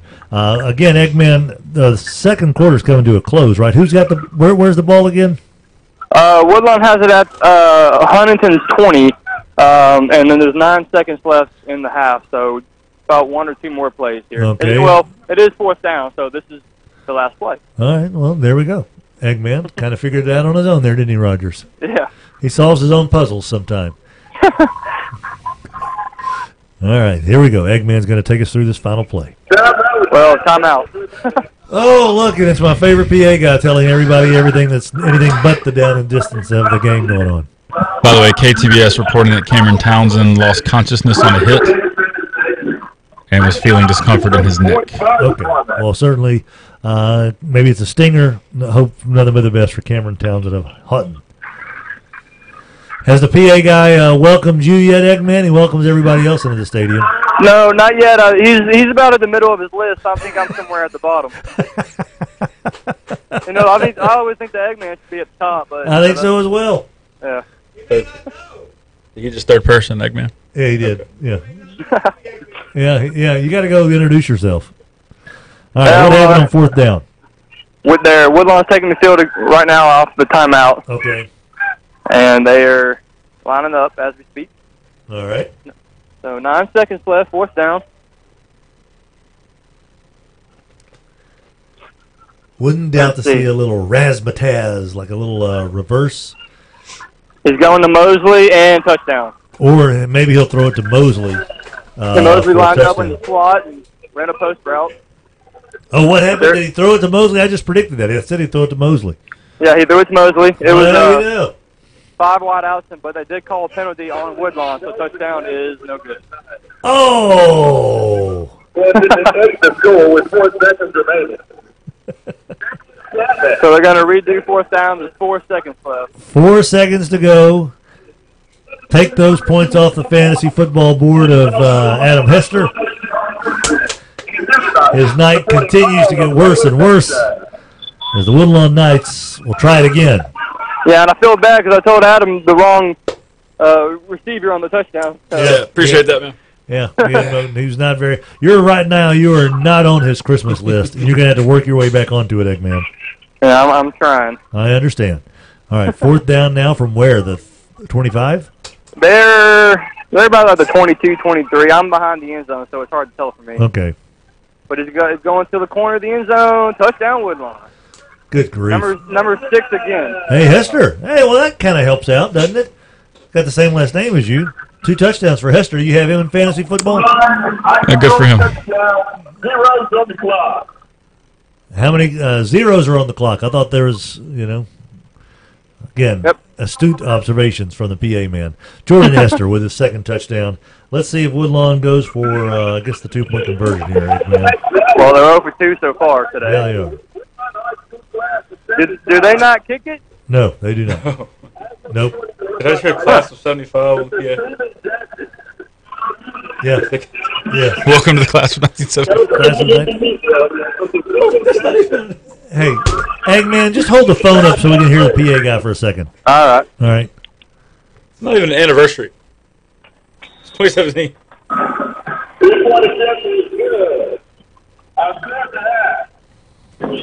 2-point attempt is good. Woodland Knights 20. So 20-0 going into halftime. All right, Eggman. All righty. You the man. Good job there, Eggman. 20-0 Woodlawn at the half. The Eggman. All right, buddy. Whew. Sorry about that, Adam. Yeah, what are you going to do? Well, obviously not get points from Travinsky Mosley. It's over for me. It's okay. I understand. Joel Rogers, our man at the plan, by the way, our Friday Football Frenzy correspondents are out there. Eggman posting video of Woodlawn and Huntington. You'll be able to see that on Friday Football Frenzy Facebook page. Joel Rogers taking care of our folks at Houghton and Airline and just messaged. And I did see the video of Cameron Townsend getting hit, but I don't think I want to. I know I don't want to keep that on there, so I'm going to look for it and try to get it off our page. Yeah, we don't need to see that. And also Josh Warren out there getting Bossier and Northwood, and I believe he's also going to hit Southwood and Parkway for us. So he is double dipping tonight. So good stuff, man. From our correspondents, Joel Rogers, Josh Warren, and the Eggman. So, yeah, you like them apples. By the way, a very important game that we unfortunately don't have a correspondent at. Green Oaks 20, Jonesboro Hodge 18. It's back and forth. They are matching score for score. Extra points are really the differences right now. And that's a game that features a Green Oaks team who is sitting dead on the 32 spot. Yep. And it needs all the help they can get versus a Jonesboro Hodge team that, although they're 1A, they are number 8 in 1A after dropping out of the 2A district last year. So that's going to be one to keep an eye on because Green Oaks is playing for their lives. And so far they're doing A-OK playing for their lives. So good for Green Oaks and Coach Isaac. Joining us right now for the first time this year, it's the head coach of Dunning-Bickham Middle School, Jeff Green, serving as our Northwood correspondent tonight. Hey, Coach Green, how you doing tonight, buddy? Hey, Fletch, how's it going? It's going A-OK. How are some of your former Dunning-Bickham standouts performing tonight for the Northwood Falcons? Well, I'm going to tell you, Tim, it's 42-14 at halftime. Ooh-wee. Yeah, Luke and the receivers have showed out. But I will tell you this, just like I heard Coach Gatlin this week talk about Coach Concilio's boys, they play so tough and hard. They had 2 good drives in the first quarter and drove down the field and scored on it. And now they're just kind of getting worn out a little bit.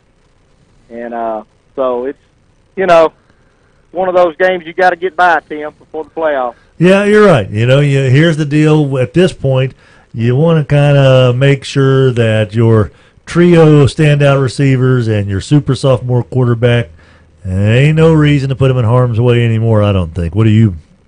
No, you know that's I got a feeling Jim's probably gonna use some subs in the second half. They kicked to Cedric one time, and he ran back a kickoff. Trayon returned a punt all the way, so it's you know, I mean we could pretty much do what we want tonight, but and you certainly want to come out of here with no injuries. Jeff, how many of these kids from Northwood, you know, we talk about the success, and congratulations again on just what you guys are doing at Donnie Bickham Middle School up there. It's really the relationship between Donnie Bickham and Northwood. It's about as good as it's ever been right now, it sure seems to me. It is, Tim. I want to tell you, this is my 24th year as the head coach at Donnie Bickham. And really, it is great now. Yes, it is as good as it's been. But I'll tell you what, it started back even when Jerry Burton, when I first got on, Jerry Burton always gave us the respect and listened and got our opinions on stuff. And even when Coach Lindsey Bruno was there, you know, we would change our offense and try to do what they could. But since Jim's come in, I mean, he asked Coach Watson and I to come in on meetings. He gets our opinions. He has just tons of respect for us. And you know, and now that Mr. Wall is up there as the principal, I mean, everything's just starting to really click. Well, and that's what it's all about. You know, Shannon Wall, of course, when I moved here, Shannon was the girls' basketball coach at Northwood. And so he's kind of come full circle, and you've got people in their place. Jim Gatlin, as Coach Thrash mentioned earlier, in his 35th year, same year that Coach Thrash started in the teaching and coaching profession as well. Right. When you get people like that, and like you say, you know, Jeff, with your 24 years there at Donnie Bickham, you kind of understand the big picture a little bit better maybe than when coaches are in their 25th year. You know what I mean? It's unbelievable. You know, we had some teams that kind of got us started back in the mid 2000s. LaDamian, Washington, people like that played for us. And, you know, we made it to the championship those years, and we didn't win. And starting in 2009, Tim, we are 72-14 since 2009 with four undefeated city championships. So, you know, it's just time. It's time for it to relate now up there to Northwood, and I think you're really starting to see it. You know, Jeff, you were talking about old Luke Bogan there. Yeah. He's something special. And I'm going to tell you what, when he came to me in 6th grade, you could see it. I mean, he's just got what they call the it factor, Tim. And he's so poised. You know, when we had him for 2 years, he was – and I've done some checking on this, Tim. I don't know if there's anybody that's won a middle school city championship back-to-back as the starting quarterback. Huh. That was pretty special to check. I've done some checking, at least back to the 70s. I hadn't been able to find anything. Wow. But he's just a winner, and you know, we didn't make him that way. I mean, he came to us, and you know, we just tried to help him mature, you know, learn some reads. But his dad had him going with the throwing and all that. So it's not bad when your dad's a teacher like that of the quarterback position. How does Luke perform tonight? Does he have any? Got what, 1, 2 touchdown passes? He tonight, I believe 3. I believe he has three touchdown passes. I believe maybe just 2, but I believe it's 3. We're hoping. I know he threw a long one to Trayon, and Trayon ran about 50 yards. To Travion Brown, he threw one into the slot, up the middle, up the seam, and he scored. I don't believe Cedric has a passing touchdown. He ran back a kickoff tonight. So they've done just about everything they could possibly do. They do. I mean, they've run the ball, done what they, you know. Bozier's defense is you know, they're worn out. They're worn out. Yep. But I'm gonna tell you what, offensively, they run that wing T, you know, and it's hard to imitate that wing T practicing against them when you don't play a lot of teams. Yep. So, you know, they broke some long runs, and they broke a couple plays up the middle. They just play so hard. I got to give all the respect to Coach Concilio. I think a lot of folks respect Coach Concilio for what he's done up there. Trying to get a scout team to run the wing tee will make you regret entering that profession. Exactly. I've seen coaches take the role of the quarterback it's who brutal. ran the option back in their high school days. Is about the closest thing you can get to that kind of stuff. All right, Jeff Green, head coach of Donnie Bickham in his 24th year there, has done a bang-up job, incredible job at the middle school level, and they've got a nice little funneling system right now. A lot of those kids end up at Northwood. I know you mentioned LaDamian. He ended up at Green Oaks. But a lot of kids he did. are now Northwood Falcons, and they're on top 42-14 tonight. Jeff, good job, man. We enjoyed Thanks, visiting sir. with you. Yes, sir. Call me back if you need me. We will. Thank you very much. Yes, sir. 8:27 is the time. Let's see here. We're probably at halftime a couple of these games. A couple of them have already started the third. Yeah, but most of them are at half now. Okay, well, let's go ahead and take a little time out if you want to. And, Adam, you want to catch us up again on some scores here as I try to see if Luke Bogan got that third touchdown. I really need him to have a third touchdown pass for me to have any chance to make the high school football fantasy playoffs. The Shreveport Times thing, the best thing the Times has done in 50 years. Oh, they have a high school fantasy, you said? Yeah. Oh, okay. How's your team doing tonight? I didn't know about it until just now. Huh. Airline 14, Houghton 7. Southwood and Parkway tied at 21. What in the HE double Mudbugs hockey sticks is going on with that one? Well, somebody said a few weeks ago that they're going to put it all together. You just don't want it to be you they put it all together against, right? And you know what they're Baylor. Yeah, right. You want to get past it and get done. Yeah. Don't care what the score is. Okay, keep it rolling. Benton 41, BTW 6, Woodlawn 20, Huntington 0, Northwood 42, Bossier 14. Bossier had the ball with a chance to tie the game, by the way, 21-14, and went a blink of an eye, 42-14. Yep, that's what Northwood can do. Loyola and North Webster tied at 7. Haynesville at halftime, 40-0 over Ringgold. Whoa! Yeah. Whoa! That Stop the escalated. clock, as Ronnie the limo driver would say. That escalated quickly. Yes. Manny 24, Winfield nothing. Homer and Plain Dealing 22-14. We're not done with points in that game. No. Logansport 22, St. Mary's 16. John Stevens has a couple of touchdowns, I might add. Oh, is that important for something? It's I think it is. Oh, okay. Green Oaks 20, Jonesboro Hodge 18, West Monroe leads Natchitoches 22-0. Lakeview 14, Bunkie 7. Haven't seen an update there in a while. Lincoln Prep 13, Arcadia 6. And that's in the third quarter as well. Mm-hmm. All right, so there we go. Nice job there, Adam Hester. This is Friday Football Frenzy, and it's powered by Chevyland. You know it by the feeling. Also want to say thank you very much to the good folks over at First Choice Personnel, or First Choice Personnel text line, 318-GUY-PILE. Lazy Boy Furniture Showcase Galleries, our hotline number. Rogers Hampton's going to queue up some correspondence, and we'll keep it rolling here again. Third quarter action on a Friday night, the last Friday night of the regular season. Rolls on, Friday Football Frenzy, powered by Chevyland.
And welcome back, everybody. 11. No, not 11:30. The Tiger. Closest down the hall. Yeah. Welcome back. Friday Football Frenzy, powered by Chevyland. And you know it by the feeling. Tim Fletcher or Adam Hester? Yes. Last touch. And that guy right in there is Rogers Hampton. Oh, he's feeling the love. Got the groove going tonight. Rogers Hampton. No war, man. Make pizza, not war. All right, kids. Let's go ahead and jump back into a game that has all of a sudden gotten a lot of our attention here, Adam. Parkway and Southwood. Yeah. I don't know that we expected it to, but here it is. Nip and tuck, 21-all last we checked. Ridge Lewis joins us from Preston Crownover Stadium. Hey, Ridge, what's happening in this game right now? That was the longest 5 minutes I've ever experienced in my life. Well, you got to understand that our 5 minutes is different because we're in a multi-universal situation. What? Absolutely. Anyway, yeah, you're right, 21-21. A couple of kickoff returns for touchdowns on either side, and somewhat sloppy game. We are at halftime right now, though, by the way. It's senior night, so we got to go through all that frou-frou and all that stuff. But anyway. Are they doing senior night at halftime? Huh? They do senior night at halftime? Yeah, the band's doing it right now. That's and right. You know the very Parkway. good. The Parkway's got a big band and a very good band, too. So They're an excellent band. But okay, so you've had a couple of kick returns, you say, for touchdowns. Yeah, well, Parkway did it like the very, they went down 21-14, and the natives were getting restless, and I believe it was, oh good grief, I can't remember the guy's name right now, but he returned it. But Kendall Brown has scored a touchdown on about a 40-yard run, and then Chase Turner had a pass for a touchdown for about 30 yards or so. But, it's been a little frustrating here. The Parkway defense had really struggled. There's just nothing else you can say about it. Is Southwood mixing it up, Ridge, or what are they doing offensively? Well, both teams have thrown. Amani threw a couple of picks, I believe, and that didn't help matters, and that led to one of the touchdowns. Okay. But it was actually, again, though, he threw the ball down, and it was actually intercepted around the 20 or 30 or something of Southwood. Southwood turned around and just drove it down there. They seem to be able to do that. I don't think it's a jet sweep, but just doing the sweep. They're coming around the end, and they're getting major yardage each time, 20 yards and that sort of thing. So hasn't been pleasant for a Parkway fan right now. We're not used to giving up yardage like that, but hopefully they'll come out with a different plan in the second half. Who gets the ball to start the second half? Parkway does. Okay. All right, well, it'll be interesting. So a long halftime honoring the band members, and I assume the cheerleaders and the Black Cat Review and all that good stuff. They've already done that, I believe. Okay, all right. So we're down to the band right now. Down to the band right now, but I'll tell you, there's 4 minutes left in the half. So. Okay, all right. Well, we'll check back with you then in 8 minutes. All right, I'll set my clock for an hour. Thanks, Rich. I appreciate it, man. Talk to you soon. Ridge Lewis joining us on the Lazy Boy Furniture Showcase hotline in a game that is strangely hotly contested. So kudos to Southwood. I tell you what, that takes some muster there. That tells you that the kids are listening and adhering to Coach Anthony McLean and the rest of that staff, because when you look at the power ratings in Class 5A, there are 51 schools in Class 5A. 51 schools in Class 5A. Heading into tonight's game, Southwood is number 51 in the power ratings. And right now they are tied with number 24, Parkway, 21 all. If Southwood wins, that might knock Parkway out of the postseason. I think we all kind of were just considering this. Adam has gone off to where'd he go? He was here. I got to get him a diaper. Just wrap him in a diaper and leave him out here. Or let him use the bathroom in there with you. Coach Price joins us on the Lazy Boy Furniture Showcase hotline. We're going to a game that has also been a little bit back and forth, plenty of scoring. 22-14 last time we checked. Homer at Plain Dealing. Coach Price, what do we have going on now, sir? We're finished up halftime. We got about 35 seconds left. Plain Dealing, we deferred first, so we'll be getting the ball back for the second half. Look at Coach Thurman using that brain power. He knows exactly what he's doing. He's going to set it up where Plain Dealing is going to drive and tie this thing up, or not. We're not sure. Now. Yeah, we were talking to the boys. We kind of messed it up. We gave up a fumble there with 51 seconds left. We forced a turnover. They had to punt it, and ended up fumbling it on our 15 on the first play with 51 seconds left in the first half.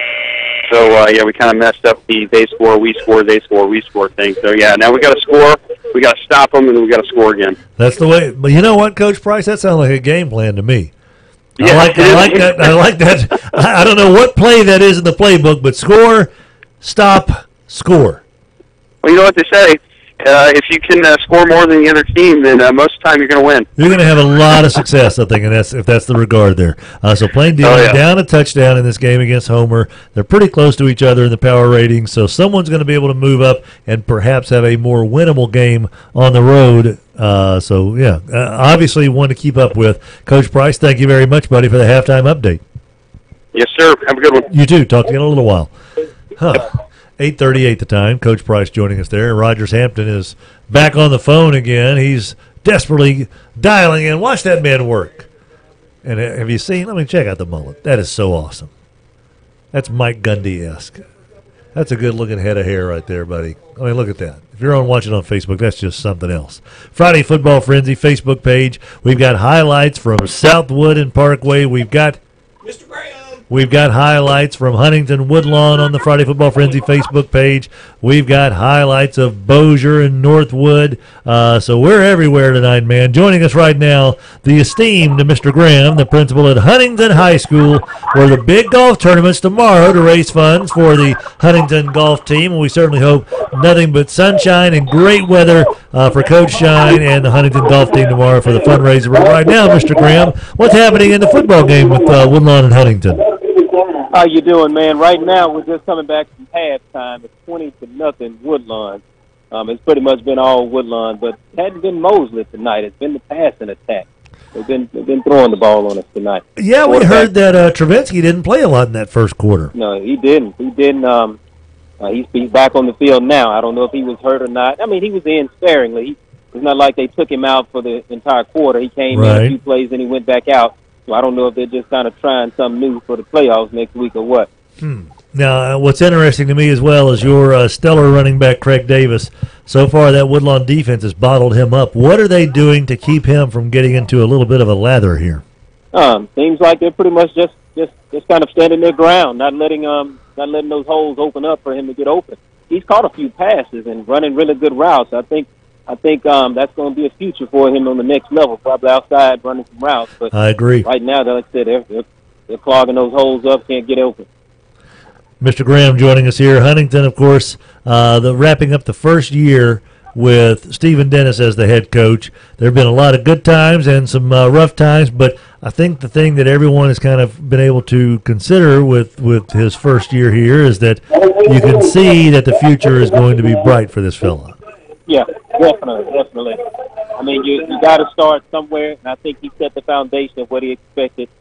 Discipline, working hard, ensuring that you get those grades right, and I think he's really setting the stage for next year.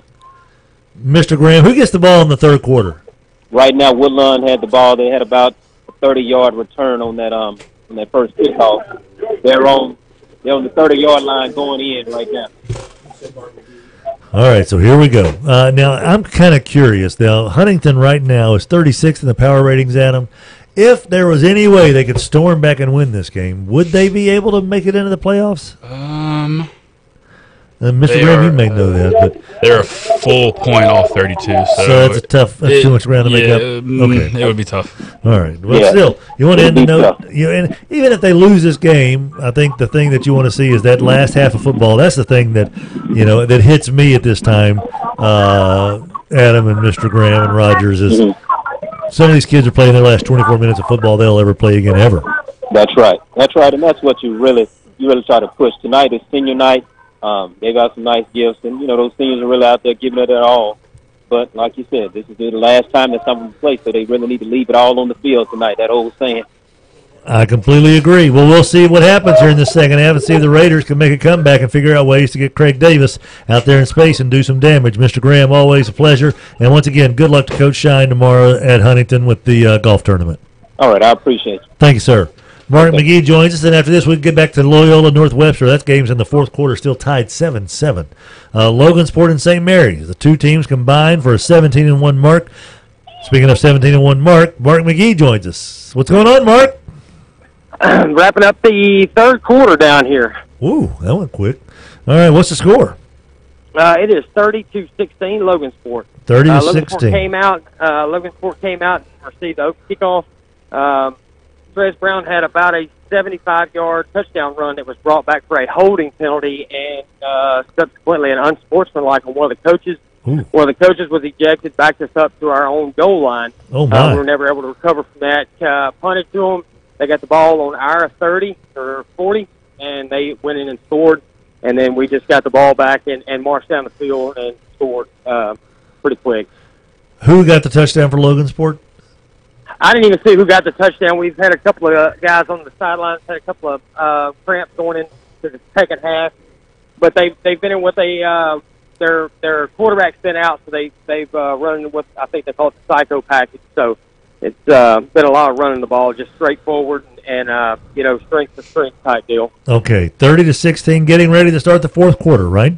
There is 28 seconds to go in the third quarter. Very good. 30-16. Logansport trying to wrap up an undefeated season after winning the state championship last year, undefeated regular season, by the way. And they're up 30-16. Good job, Mark. We'll talk to you again soon. All right, thanks, sir. You bet.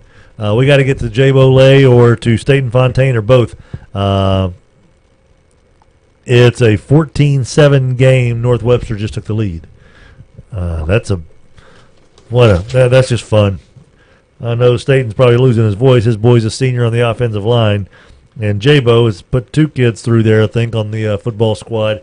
So we know they're all kind of on pins and needles with this game. So, yeah, and gosh, Loyola's, if they don't come back and win this game, the fact they fumbled twice inside the 10, Jeter won't sleep.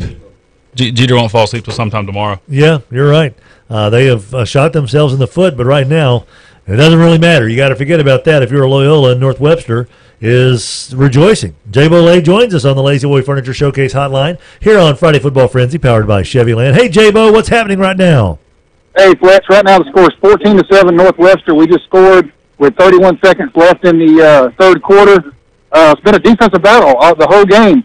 Both offenses have kind of moved the ball pretty good, but they both shot themselves in the foot. Loyola's turned it over twice inside the 5-yard line, which really hurt them. We recovered on both.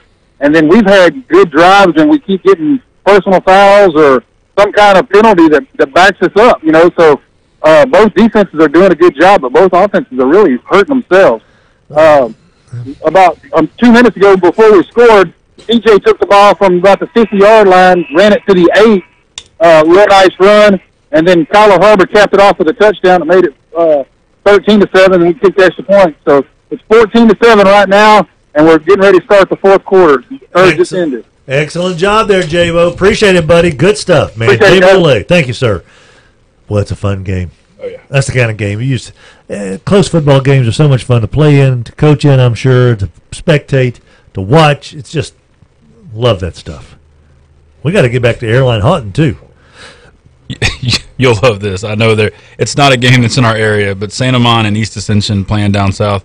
Big rivalry game. Both of them in the top 5 or 6 in the power rankings this year. So a lot at stake. There are so many people at the game, and there's pictures of it. And, I mean, literally, there's no room for anyone else. They just had to scold students on the PA at the game because they are trying to climb up the back of the bleachers because there's no more room in the stadium. They're scaling the fence that's behind the bleachers and holding on so they can watch the game. Wow. Holy moly. Joining us now on the Lazy Boy Furniture Showcase Hotline, Friday Football Frenzy, powered by Chevyland. Mike Sewell is going to join us. And Mike, I know that I don't want to put you on the spot, and I know that there are rules to apply, but Mike is a physician, and I know that we've had an injury with Cameron Townsend. Can you tell us anything, hopefully some good news about the Houghton quarterback? Yeah, Cameron's okay. He got knocked out during the play and had some pain, but he's fully awake and aware and moving everything, and he was in good spirits. They did transport him to the hospital just for precautionary matters, but he appears he's okay. I don't know what his future is for the rest of the season, or what his deal is, but certainly out for the rest of this game, out for next week if they're and I'm not sure after that, but he doesn't appear to have a serious injury. Wow. So I don't know what the high school rules are for concussions. If he did suffer a concussion, is there a protocol that you know of, Mike, that they have? He certainly can't play next week. Okay. And then it depends on the outcome of this game where Houghton plays next week, but he's certainly out for next week. Wow. All right. Last we heard, it was 14-7 Airline. Also, we had talked about this, and you had mentioned it. C.J. McWilliams, is he the new quarterback for Houghton? He is playing quarterback, and Houghton has 0 quarterbacks on the staff besides Cameron Townsend, who have a high school start at quarterback. CJ has not played a lot of quarterback in the JV games because he starts on Friday night at receiver, and so they don't want him hurt. Xander Morris is taking most of the snaps at the JV games, but CJ's athleticism is going to put him in at quarterback now. And since we had the big holdup for Cameron to get off the field, we're just now getting ready for the second half kickoff. Okay. So CJ really hadn't taken any snaps then yet, has he? No. Well, he did take 2 snaps at the end of the half. Airline turned the ball over on downs deep in Houghton territory with a minute left, and Houghton ran the ball a couple times to run the clock out. I'm telling you, Airline is manhandling Houghton on both sides of the ball. After the first fumble and the quick Houghton score, both teams kind of struggling to find their identity. But I'll tell you, the difference in the game right now is that Airline has been able to play man-to-man on the 4 receivers for Houghton, which leaves 7 guys in the box. And they've essentially taken away Houghton's running game. Levante Gibson not able to get on track. A couple of runs outside by Conan Hayes. And then in the passing game, since they are able to play man, 7 guys stacked in the box. They're blitzing essentially every play. And Townsend had no time to throw the ball. Houghton did not adjust well to picking up the blitzes that were coming. They were sending more guys than Houghton had to cover. And so Houghton really struggled on offense. And Airline's running some misdirection and power with Davis, and Gladney's doing a good job. But Houghton's just missing tackles and playing poorly. Airline's executing on offense, but Houghton's going to have to make some big adjustments on both sides of the ball. Mike Sewell joining us on the Lazy Boy Furniture Showcase Hotline. Great stuff there, Mike. Adam and I were talking, and again, this may be outside of your realm of knowledge here, but Brad Frame, the quarterback for Airline, we were both trying to figure out if he can come back in the postseason. Have you heard anything on his? Brad had surgery this week, okay, and so he's out for the year. Okay, I'm not sure the extent of his injury, but I do know he had his surgery during this past week. So he's going to be out for the year. I think that Gladney has been able to play some in JV games and has some experience. He looks comfortable in there. Yeah, he played well last week. That was the thing. He really came through and had a nice game last week. And I think, you know how that goes, Mike. You've had kids that have played, as you know, here recently, that if a quarterback comes in that struggles and all of a sudden he starts playing well, then everybody else kind of buys into the fact that, hey, our ship is not sunk because our quarterback's hurt. This guy can actually help us win. And once they buy into it, it's amazing. You know, kids are kids. They will try to achieve something when they think that it's achievable. You know, this kid's very athletic. He doesn't throw the ball as well as Spring, but he's probably a little more athletic run the ball. They're moving him out of the pocket a little bit, and rolling him out to throw the ball. And a lot of quick hitches. They're not throwing the ball deep very much. The 50-yard touchdown pass was actually about a 15-yard skinny post, and the Freeman kid broke a tackle right at the point of catching the ball and ran the rest of the 35 yards. But great athletic play. But they're throwing the ball to the outside a lot, throwing the block, and Houghton just not adjusting and not making plays, missing tackles, and just allowing more big plays than they should. But give the Carolina kids a lot of credit, especially the Gladney kid. He's really stepped up in a tough spot. And then the Freeman kid, is that the tight end for Airline? Yes, That's a good-sized kid. And he's a big kid, and he's very athletic. They're throwing the ball to him in the middle of the field. Davis running the ball very well between the tackles, and a lot of misdirection. They're sending a lot of guys on the jet sweep motion and faking to them, giving the ball to them, and a lot of quick throws to the outside, a lot of swing routes and hitch routes to the outside, and getting their kids in space and just letting them execute. And the wide receivers are blocking really well for Airline, too. All right, Mike. Looking forward to the second half, buddy. And again, our best to Cameron Townsend. Certainly hope he has a full recovery and is able to come back to a team still playing football in 2 weeks from now. Absolutely. We're gonna rally around the troops and see what happens. Both these things kind of facing adversity and facing some kids out, and we're gonna see who rises up. Sounds good to me. We'll check with you again in the second half, man. Thanks, Mike. All right, thanks, Tim. This game's going to go for a while. Yeah, with that delay, it'll be on the air as long as we are, probably. Got to be a scary deal for the Townsend family. Sure. I mean, I can't imagine being a parent and seeing your child down there not moving. And so the good news is, as Joel Rogers, who's there for us as well, said that he gave the crowd a big thumbs up, and the roar of the crowd, that's one of those things that's got to make a lot of people feel a lot better as well. Absolutely. Let's get to Staten Fontaine. How about that? Because Loyola has just knotted this game up 14-all. Loyola quarterback keeper for a touchdown. Jay Boley and Bobby Triplett both texting on the first choice personnel text line. Ties it up 14-all, 9:26 to go in the fourth. Whoa. Where else do we need to go, Adam? Parkway has just pulled ahead of Southwood 28-21. Parkway has pulled ahead of Southwood 28-21? Yeah, that's one to keep an eye on. Elsewhere, it's Can really... Parkway fall out of the playoffs? If Southwood wins, they're at 26 now. Could they tumble all the way out? Do they have enough room to spare where they could still hang in there? It would be tight. It would be very tight. They are .413 ahead of East Jefferson, who's at 32. And, of course, that also means East Jefferson has to win, 33 has to win, that kind of stuff. Yeah, East St. John, Sam Houston. So, yeah, and Captain Shreve is 33 right now. So, but after last night, Thibodeau at 34, but Thibodeau would maybe be the team to push them out. They'd probably fall to about 32. That's, again, only if they lose to Southwood. Yes. Right now they're up 28-21. And a game that we thought would be tight, it can't get much tighter than it's tighter than Dick's Hat Band. Staten Fontaine joins us on the Lazy Boy Furniture Showcase hotline. Staten, what's happening in the Loyola Northwestern game? 14-all with 9 minutes left in the game. It's raining a little bit. Y'all can look at the radar and tell me when I'm not going to get wet anymore. That'd be great. I will do so. We're all over that. I used to actually stand next to a weatherman for many, many years, so I kind of got some of that osmosis. That's the job to have, right? Never got to get that right. Never have to worry about that. Yeah. Ever, ever, ever. We like rain in the auto body.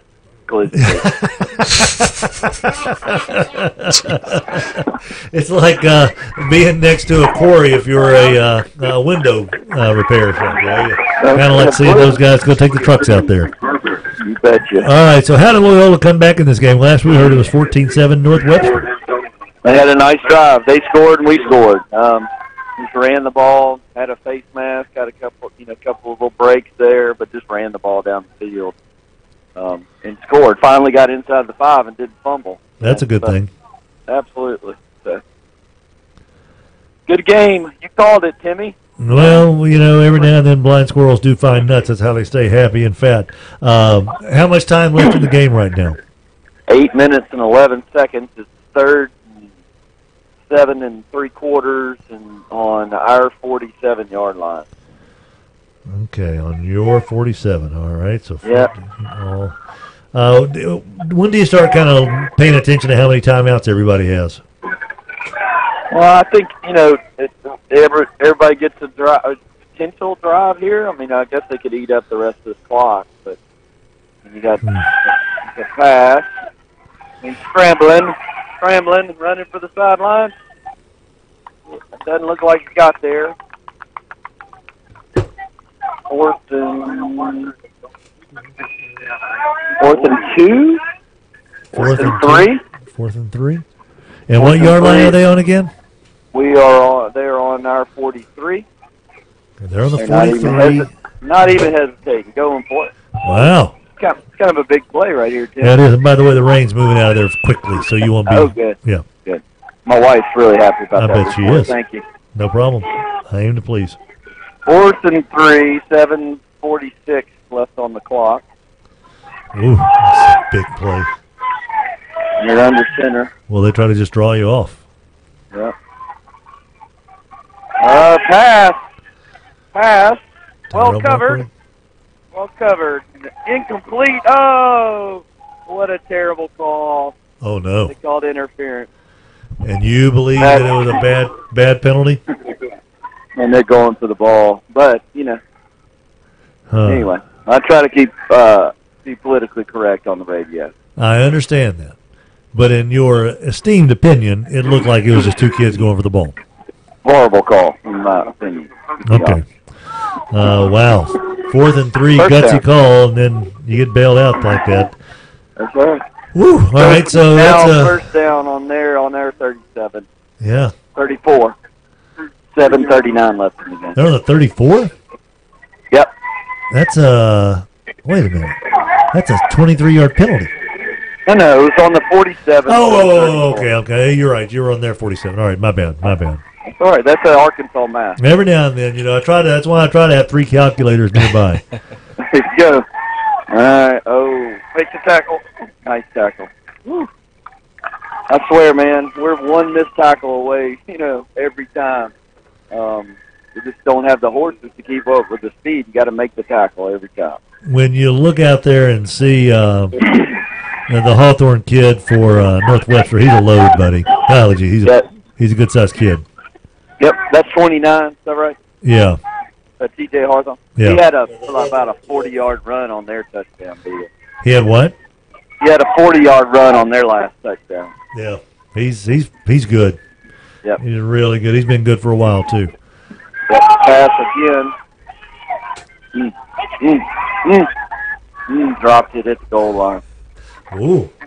Well, Mark Ray kid, who I believe, if y'all remember the Mark Ray that played a little pro baseball out of Springdale, that's his nephew, I think, the quarterback for Northwestern. So, yeah, it's in his genes to be able to throw the ball a little ways. Tyrell Mark Ray. 3rd and 10. It's still raining, by the way. Nah, the radar says it's not, so it cannot be. Incorrect. You need to hang up the radio gig, big a weatherman. Maybe there's some stripes from above. 3rd and 10, here we go. Clock's not moving on these incomplete passes, too. That's kind of an interesting. Yep.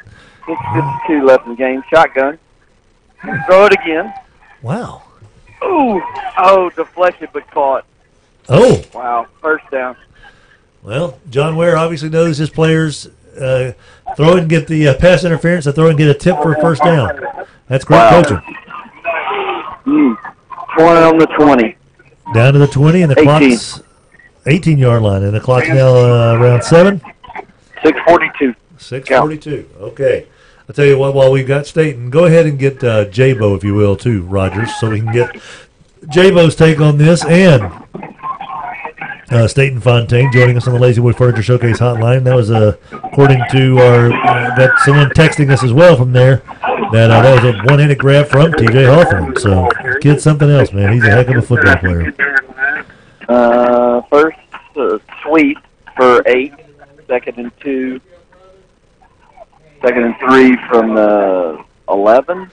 Okay. All right, now you start thinking about the clock, right? Yeah, I think you do. Sounds like this has been just about the perfect drive. Yep.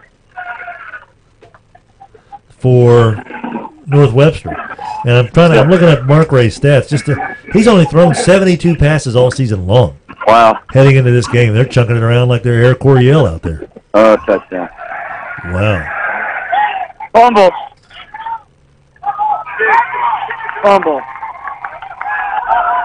We got the ball back. Fumble on the 1.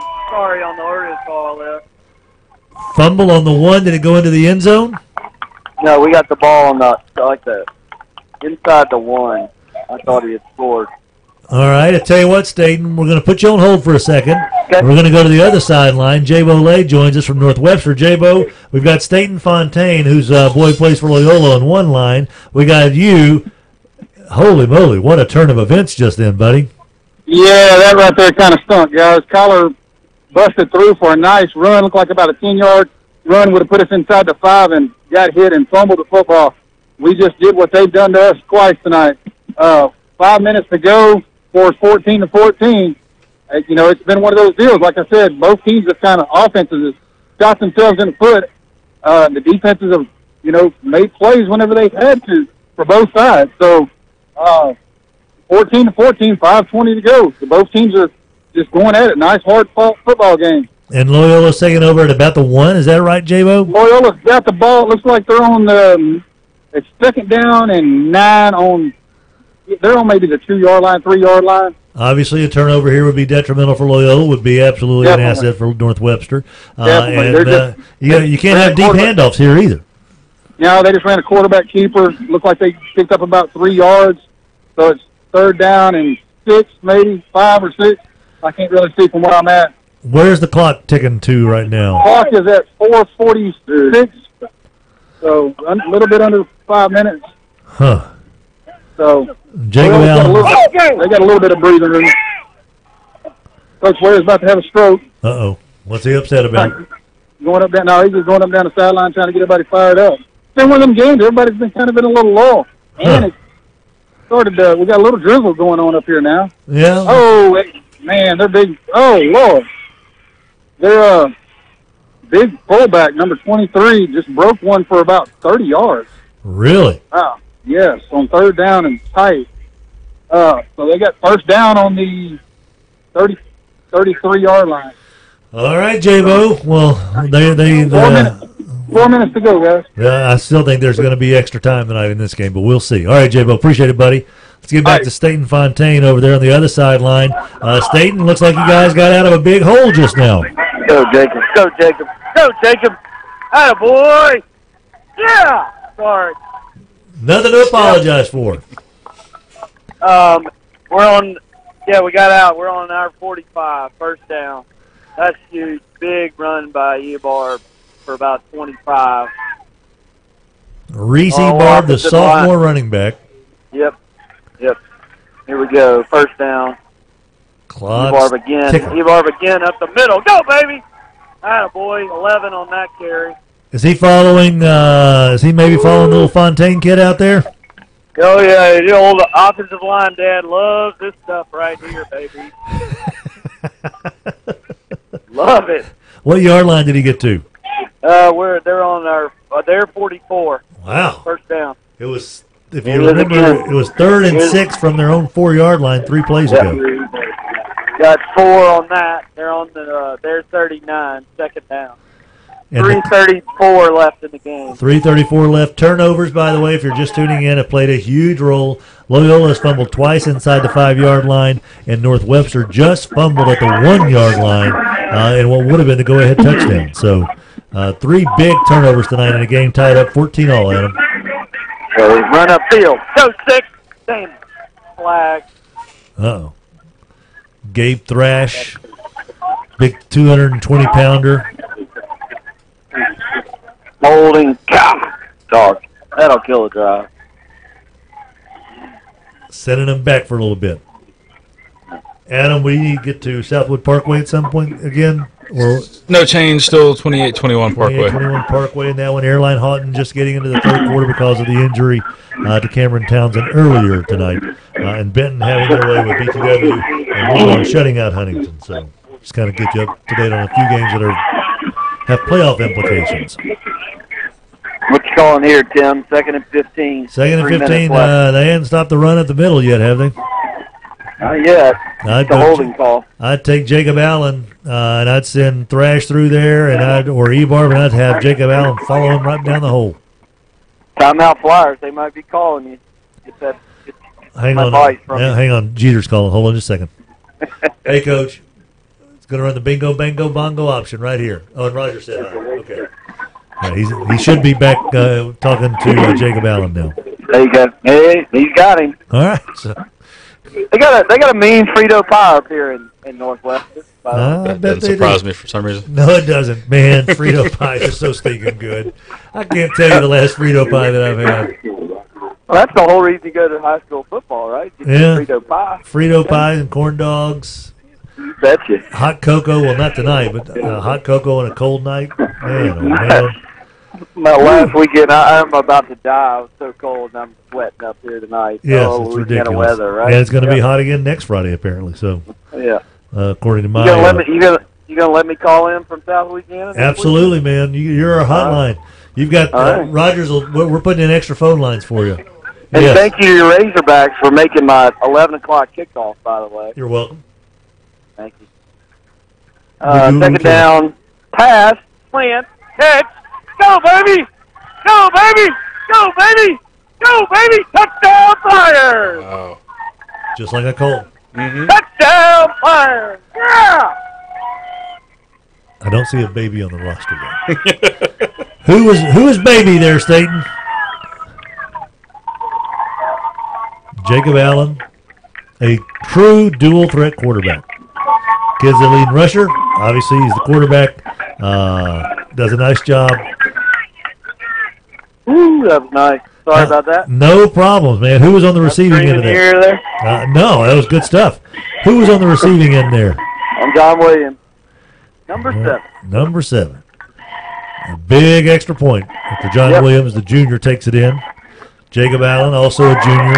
And it's good, baby. Oh, buddy. We got a 21-14 game, Loyola over Northwestern. How much time left? 2:45. All right, Staten, we'll let you go, and we'll probably get back with you, though, because I have a feeling I smell 21-all coming up. Not to jinx or No, don't say that. All right, man, we'll talk to you in a little bit. Bye. Oh, man. Boy, that's good stuff. I love that stuff. Yeah. That's why we love doing what we're doing up here, man. Only a couple minutes left, you said, huh? 2:45 to go. All right, let's get Coker or and Ridge. Let's get those guys lined up, and we probably need to get back with the Eggman. Need to get back to Airline, definitely. Yeah, Airline Houghton definitely to find out what's going on in that early third period, and also to kind of just find out what's going on with C.J. McWilliams, the quarterback for Houghton. Yep. What they are trying to do with him as their QB, being kind of thrust into the mix. They've got points from somewhere because it's 14-all now. Oh, my goodness. Yep. Wowee. Tell you that McWilliams kid, he is I've known Patrick Hurd since he was probably in the second grade. Mm-hmm. And so I've always just kind of marveled at this young man's athleticism. He's been he's a good kid, Minden's Patrick Hurd, but he's always been the best athlete in his class. He could do anything. And it sure sounds like that's what people say about C.J. McWilliams. Starting shortstop as a freshman in 5A baseball for a good baseball program, Right. Coach Maynard and those guys. He didn't start too many freshmen. The compliment he got this morning was if we had a hockey team, he'd be on the hockey team. Yeah. That's all I need to know. That's all you need to know. That's all I need to know. So, man, oh, man, we're talking about C.J. McWilliams, the number 11 for Houghton. We go now to Ronnie Coker, who's at that Airline Houghton game in beautiful Houghton, Louisiana. Coach Coker, how did Houghton just tie this game up? They ran the ball well, man. McWilliams, we had them 3rd and 20 on about their own 5. He throws the ball up, and the receiver went and got it, and made an incredible play. Made an incredible play and made it first down. They needed about 20. They got 21. Then they ran a couple times. Just marched right down the field, man. I wish I could just march right down the field. They did a good job getting on the outside and cutting it up. And we're on the ball. We got the ball right now on the 27. We got a good little drive going. 2nd down and 3. 2nd down and 3. First down. First down Airline marching in. First down Airline on the should be 18. Okay. Should be 18. No, I'm sorry, Fletch. 22. 22-yard line. And where's the clock? Because this game's behind because of the injury. Yeah, we're behind. To Hey, Cameron and the Townsend. kid's doing well, I believe. They took him to Lewis Titan Poster for precautionary reasons. Right now it's 1:07 14-14. Airline has the ball on the 22. Let's stick around here with you for a second, Ronnie, and just see if Airline cashes in on this drive. Do you mind? Yeah, as long as you don't bring me into bad luck, Fletch. Try not to ever do that now. Coach Sharp over Shreve oh said, my God. Oh, my God. That's a touch. Nope. Fletch, we got this little sophomore. I can't explain it. There's no way I can do what he just did. But tackler got on him about the 10, and he took the tackler down to about the inside the 1. Little sophomore we got, Thomas Williams. Thomas Williams, sophomore running back. All right, 23. first down 1. Looks like JoJo's about to get the ball. JoJo got the ball. Touchdown. Face man, my God. Sorry, Fletch. They had to throw my kid down. Get over here. Sorry, Fletch. No problem. You got to take care of your kids. One to these guys. Well, you don't want them to get a stupid penalty by retaliating. Absolutely not. Absolutely not. So, but no, Fletch, I'm sorry, buddy. JoJo ran it in from the 1, 2014. big extra point here, buddy. Yeah, it's pretty big. Thank you, Fletch. No problem. That's what I'm here for. You're like that guy that, he's never missed one. Oh, my. That's what you did. I didn't jinx him. I did not mention a no-hitter in the 8th inning or anything like that. Never blown a save in this situation. Yeah. Never blown it. That's what they said to my boy Mariano Rivera a couple years ago, and he threw the ball in the center field instead of turning the double play. Not that I'm bitter. Nothing wrong with that, man. But we did get beat. You baseball guys hold on to these grudges for a while. Hey, absolutely. I can tell you every play from the loss. I can't tell you any play from the win. I bet you can tell us a thing about the West Boys and Austin Ross. Maybe had some good times. I remember some of those good things, huh? Man, yeah, we were pretty good. Pretty good. But, when Sean West was on the mound, boy, I was a good coach. You were a heck of a coach when a kid throwing 97 miles an hour is out there. I ain't kidding. Anyway, we made the extra point. Told you. No thanks to you. Yep. And it's 21-14, 35 to go.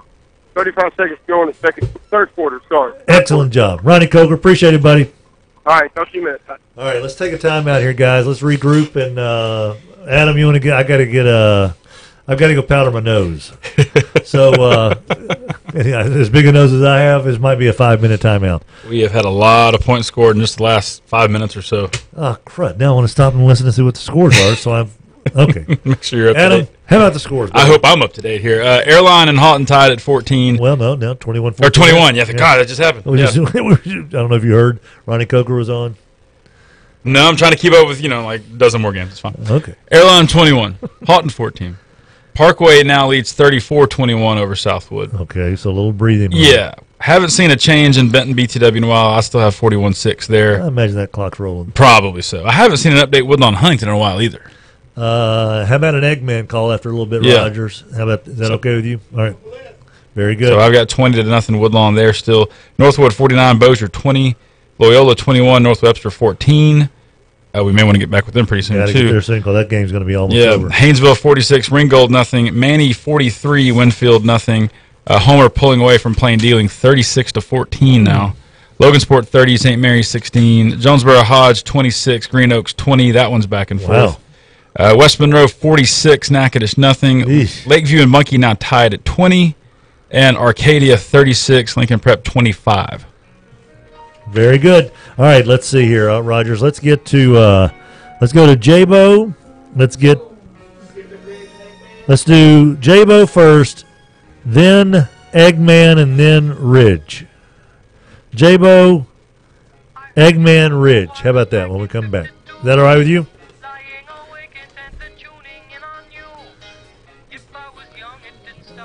Yes, he's like a parakeet. He looks like a parrot when he's doing that. This is Friday Football Frenzy, powered by Chevyland. Rogers Hampton, the man with a plan on the ones and twos. Adam Hester, Tim Fletcher. We'll be back right after this.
Welcome back, everybody. Let's get back to the phone lines real quick. Friday Football Frenzy powered by Chevrolet. J-Bo Lay joins us. J-Bo, what's happening, buddy, in the Northwestern Loyola game?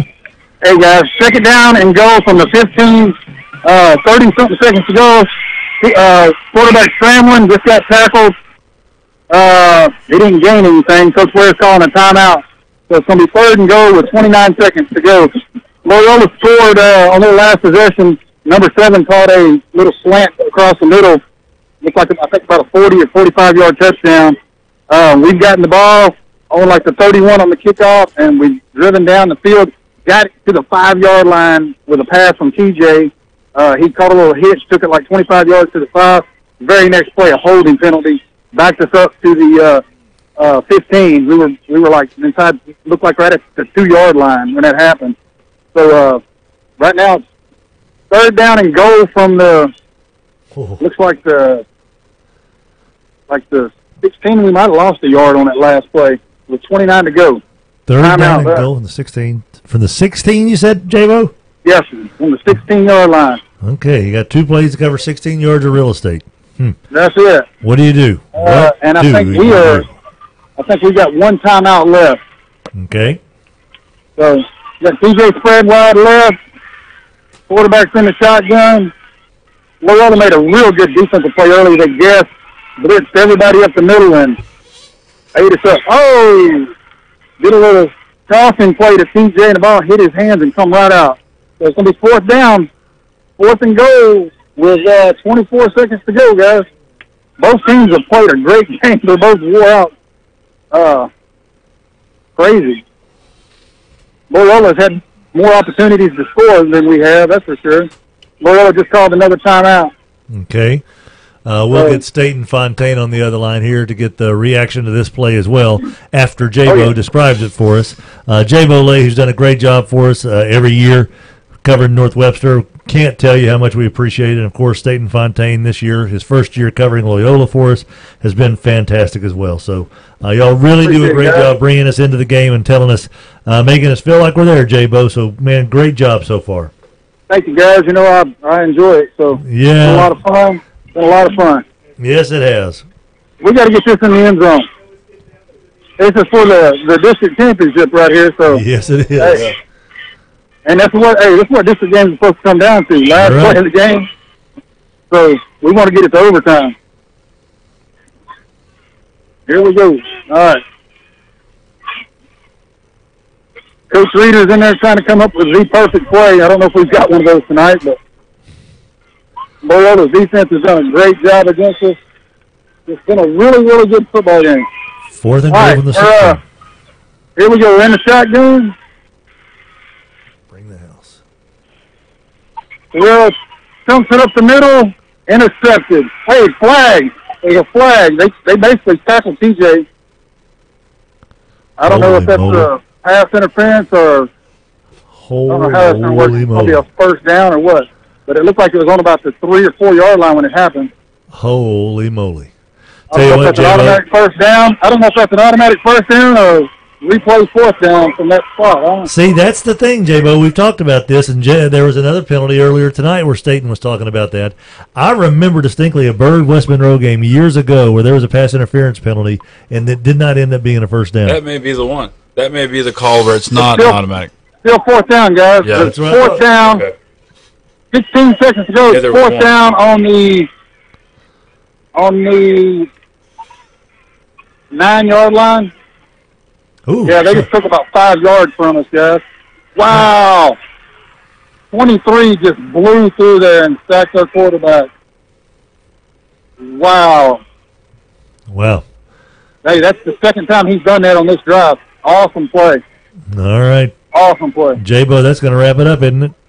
Yeah, that's it, guys. Okay. Loyola's got the ball. They'll get the ball with 11 seconds to go, and I'm sure they're going to go into victory formation. So. All right. Wow. Well, J-Bo, great job. We look forward to visiting with you next week in the playoffs. Appreciate it, guys. All right, man. Let's go to Staten Fontaine. Staten? Well, buddy. Oh, my God. Oh, my God. How about that Reese Ebarb, huh? What's that? Didn't Reese make the sack on that play? Yeah, right after the refs tried to steal it for him again. Oh, Get me out of this. Get me out of this parish. Come on. Tigers. Flyers back-to-back district champ. How about that? Wow. That's awesome.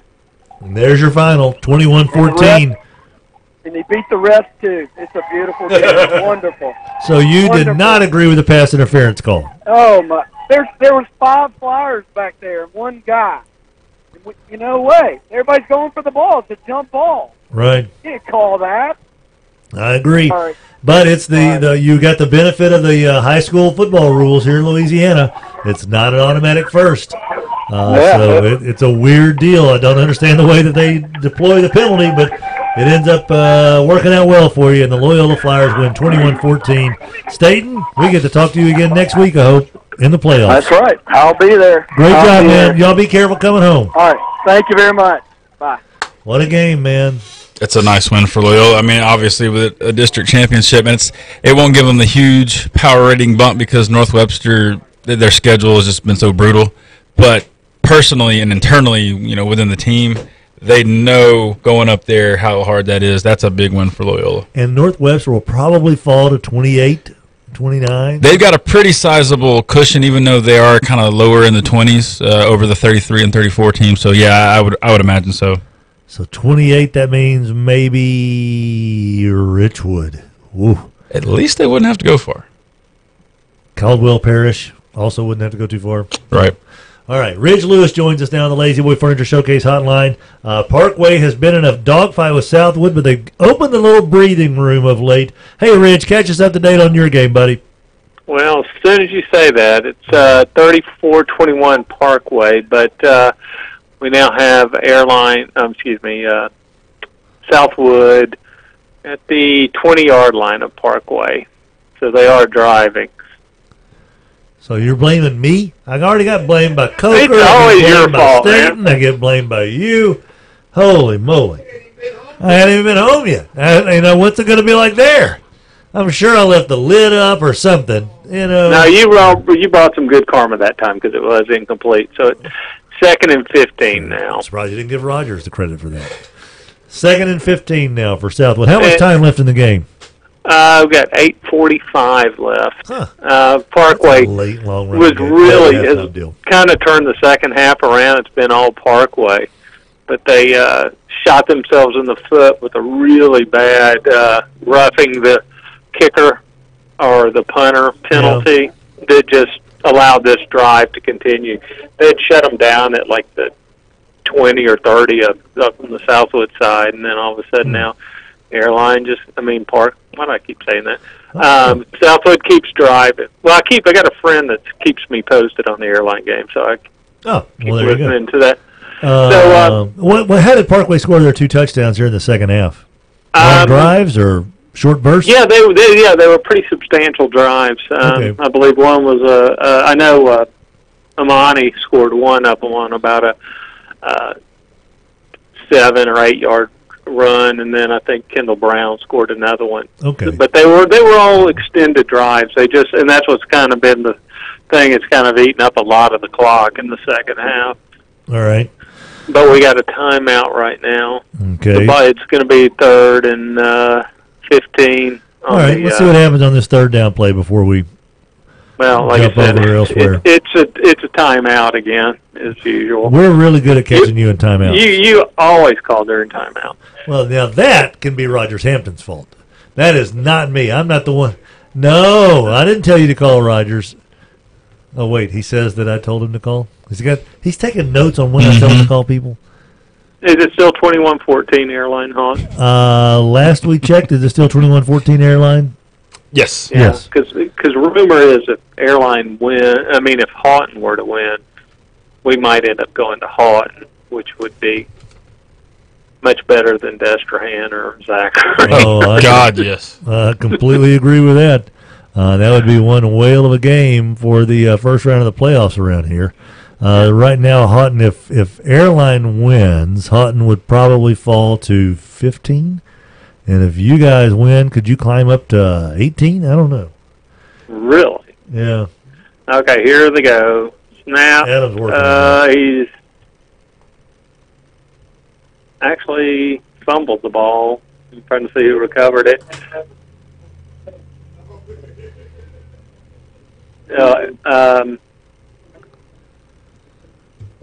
Southwood recovered it, but they still lost about, they had 15 before, and now they've got, they lost probably close to 10 yards on that. Okay. So all right. it's fourth and about 22 or 23, something like that. Okay.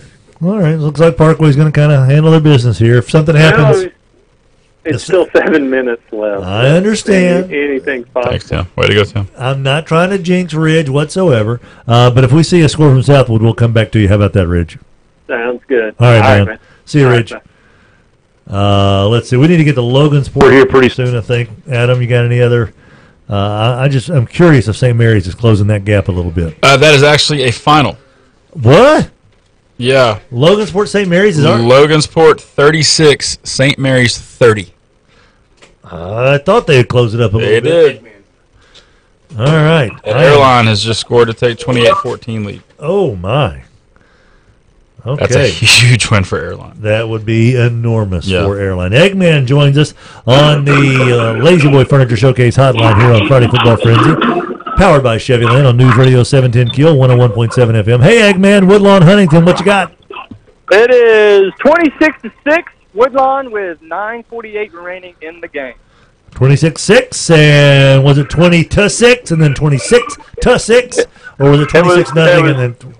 It was 20-6, and then Mosley busted off a 65, really impressive run, 65-yard touchdown run to make it 26-6. Huntington scored on a blocked punt. So it was the special teams that got them on the board, and their offense is still just struggling. 26-6, Huntington's offense struggling. Woodlawn's got Trubisky, Mosley in gear. Who's got the ball now, Eggman? Huntington has the ball on Woodlawn's 25, so they're actually driving as we speak, but they do have the second string in. Okay, very good, buddy. All right, Eggman, doing a great job tonight. Yes, sir, thank you. You the man, Eggman. Taking care of business. Let's see. You want to get out to Sewell or Ronnie? And either one. Manny has got theirs. That's probably already over. Homer's way out in front of Plain Dealing. And Logansport, that game's already over. I guess 9:30. That's about the right time. Yeah, I've seen two different tweets saying final score, 36-30 Logansport. Interesting. 36-30 Logansport, so 10-0. Unlike the defending state champs when Kevin was the quarterback, they didn't stumble coming out of the game. They did not have the bad season. Yeah, they kind of they did okay. All right, let's see what's happening here. Both of those teams going to have very high power rankings, regardless of that outcome. Mike Sewell joins us. He's the Houghton man. Airline and Houghton. Airline has just doubled up Houghton. Mike, how did Airline just add this last touchdown? Airline just drove the ball down the field. Houghton just has really no answer for Airline on offense. Gladney running the ball, Davis running the ball, and they're just moving the ball at will. But Houghton just scored on a three-play drive. C.J. McWilliams about 30 yards in the air to Emil Cola, followed by 33 yards for the touchdown to Tristan Sweeney. Wow. Houghton now back to 28-21. So Houghton has to get a stop. Also, earlier I said it was Freeman on the long touchdown catch. Freeman had the first catch. Let's see, it was 80 was the other kid. I'm losing blanking on the kid's name. He caught the second touchdown for Airline. But okay, 28-21, Houghton, 5:44 left. 5:44 left. George was the kid who caught the long one. And this is what's kind of surprising, Mike, because that's kind of been Houghton's MO here during district play, at least outside of the Evangel game. The defense has kind of been one you could really count on. They have shown up every week defensively. That's it. Houghton's didn't beat up front. Airline is just, they're kind of handling them at the line of scrimmage. And it's a lot of missed tackles. And you're right. Things that Houghton has been doing well, they haven't done well on this game. And they really haven't stopped Airline in the second half. Airline scored pretty much the other guy. I think they did punt one time, but scoring pretty much every time. Houghton just tried an onside kick, but there's a flag there. The 28-21 Houghton, 28-21 Airline, 5:44, and Houghton to kick off now. All right, so Houghton's getting ready to kick off now. Mike, is it too early to think onside kick here? Well, Houghton just tried an onside kick, but but there was a flag, and I'm not sure what the flag was. Well, apparently Houghton kicked the ball before the official was ready. I don't know. They called 5 yards on Houghton, and they're going to kick it off again from the 35. So they may be kicking it deep now. We'll see what they dial up. Well, if you haven't stopped them, I mean, don't you? You almost have to try it again. Yeah, I mean, it's gonna take a turnover probably, because right now Houghton just has had no answer for Airline on offense. They've moved the ball that wheel in the second half. And that's one of those things, Mike. You might not see the ball again if you kick it away to them. Really not, or if you do see it, you're down 2 scores. Right. Right.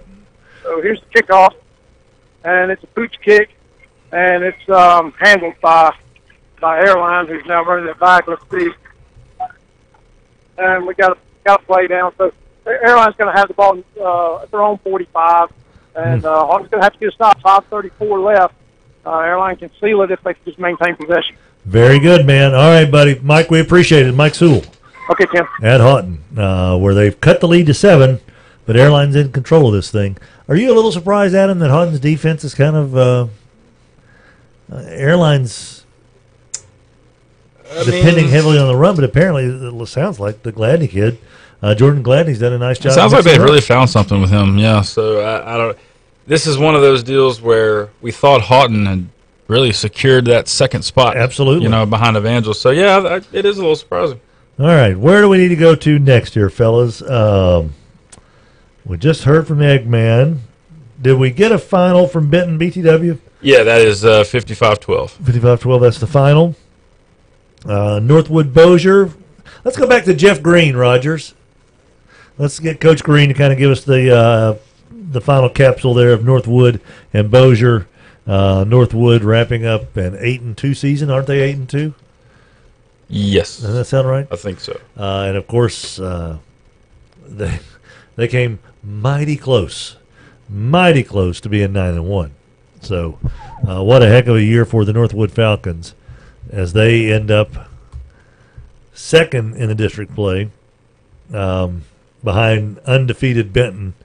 Yeah, an 8-2 season for Northwood, 6-1 in district play, a 1-point loss to Richwood in the second game of the season, and then they lost by a touchdown, 8 points to Benton in that redonkulous game up there at Benton at Tiger Stadium. So, what a year for Northwood. They'll head into the playoffs with a head full of steam. Yeah.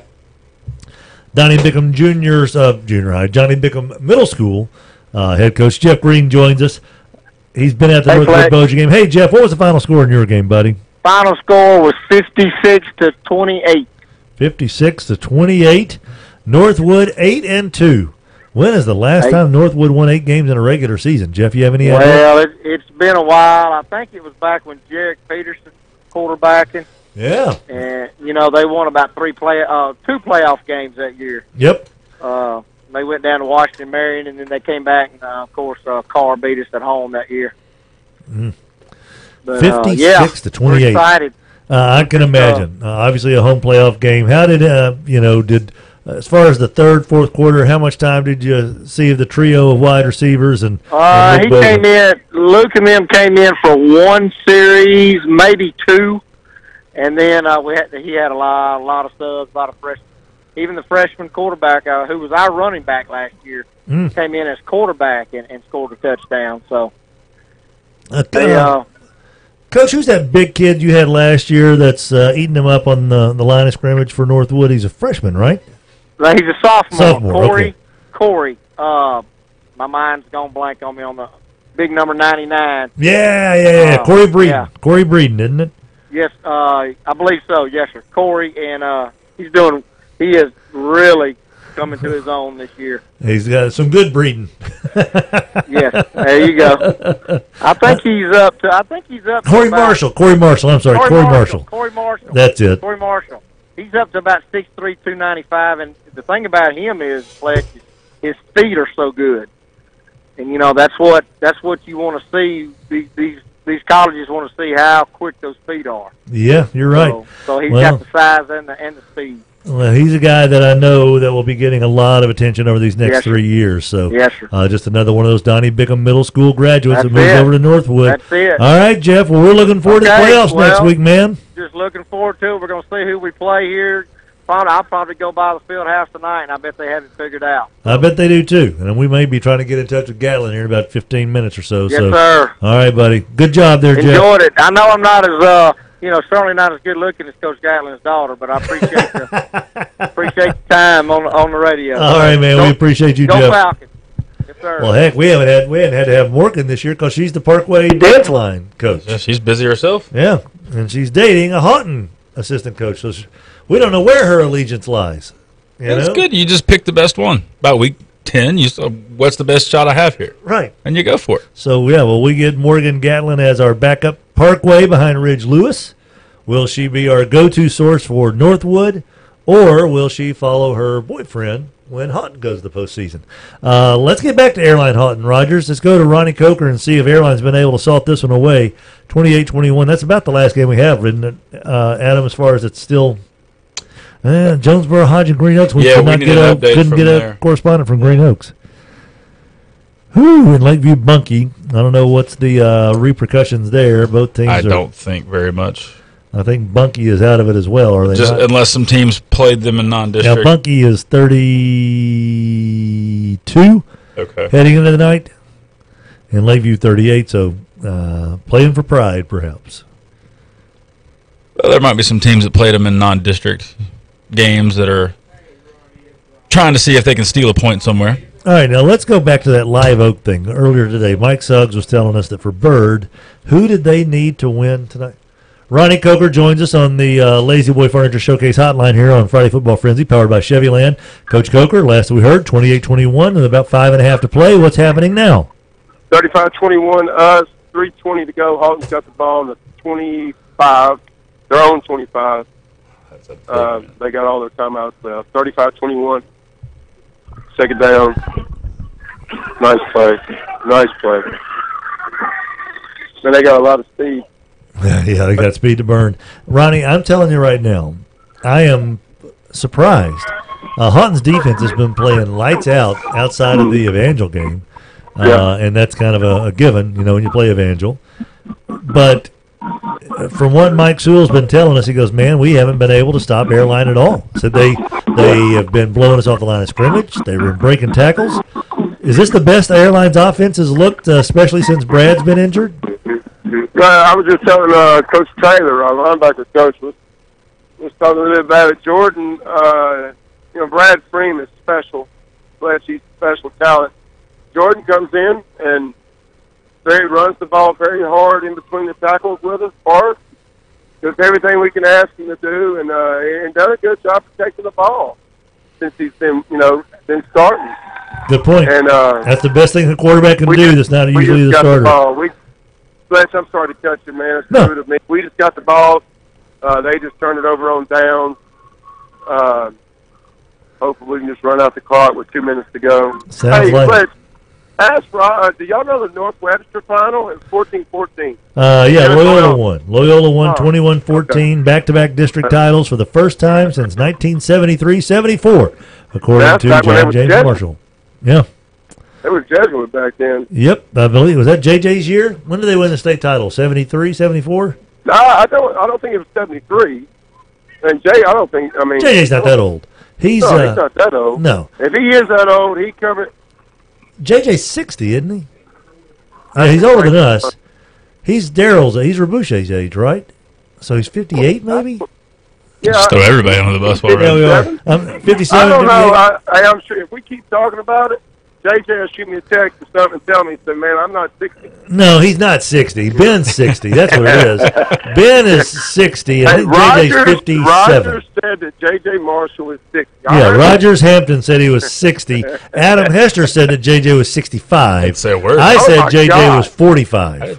And you may be looking for 2 more employees next week. There's tape to prove it. You got some good ones, brother.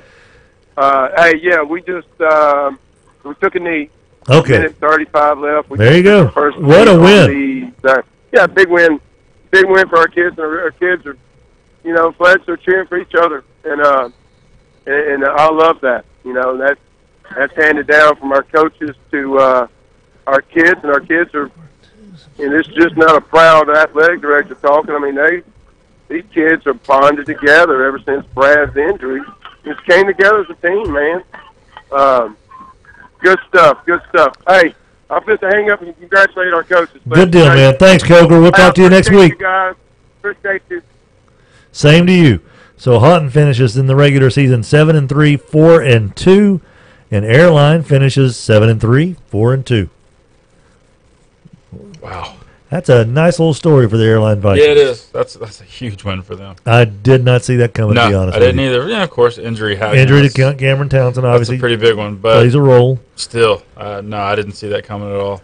Airline wraps up the year on a 4-game winning streak. North Webster, Shreve, Byrd, and Houghton, and they look good in every one of those games. They did, yeah. And they only lost, they lost back-to-back, Parkway and Evangel, after they beat Southwood. That they lost big to Ruston. Yep. Beat Union Parish and Bastrop. How's Ruston, Union Parish, and Bastrop doing tonight? I'm wondering if I think Airline, Bastrop played last night. Did they? I think. So if Airline started off the night at 16, all right, so they get 10 and 17 points from this win, right? They were 13 using the full schedule. So with that win, they could be in the 10. They could be in the top 10. I think Hanville won. So they're not going to catch Destrehan. Yeah, they're not going to catch Destrehan. So maybe 11. 11? As high as 11. So 11 versus 22 right now. That would be Alexandria. Ash. Boy, they take that. I think so. I think they take that right now. Could be Ash coming to. This is all speculation. Sure, there's some people who've already texted me, "Hey, who are we playing in the playoffs?" No, it's brackets come out Sunday. Not only that, there are games tomorrow, and so that's right. There New will Orleans plays a lot of South Louisiana games play Saturday. Almost book it. There will be some appeal that happens Saturday, and somebody's got to forfeit a game because some ineligible kid ran down on a kickoff or something. That happens every year. So you don't sound bitter about that. You never. Oh, I'm not even talking. I'm not even thinking about that until you said it. But no, that happens all the time, and it always throws a wrench in things. So, who was it? Did Ash play? Ash played Benton like week 1, didn't they? It wasn't. Ash played. Hang on. I think it was Benton. Week 1 or 2. Alexandria. I know I want to say they've played somebody from up here already. Alexandria Trojans. Let's check the schedule. It was somebody up here. I think it was Benton. But why did I think it was Parkway or if Benton's probably right. Faraday, then Benton. Yeah. Okay. And they played Red River. That's right. Okay, there were 2 teams from not far from here. They lost to Faraday and they got blowed out by Benton. Yes. And they took care of Red River. By the way, we do have a couple of folks texting us about Red River. Hey, don't forget to mention our score last night, 40-0. 3 pick sixes for Red River last night against Menard. That's fairly good. Jennifer texted in Benton game 2.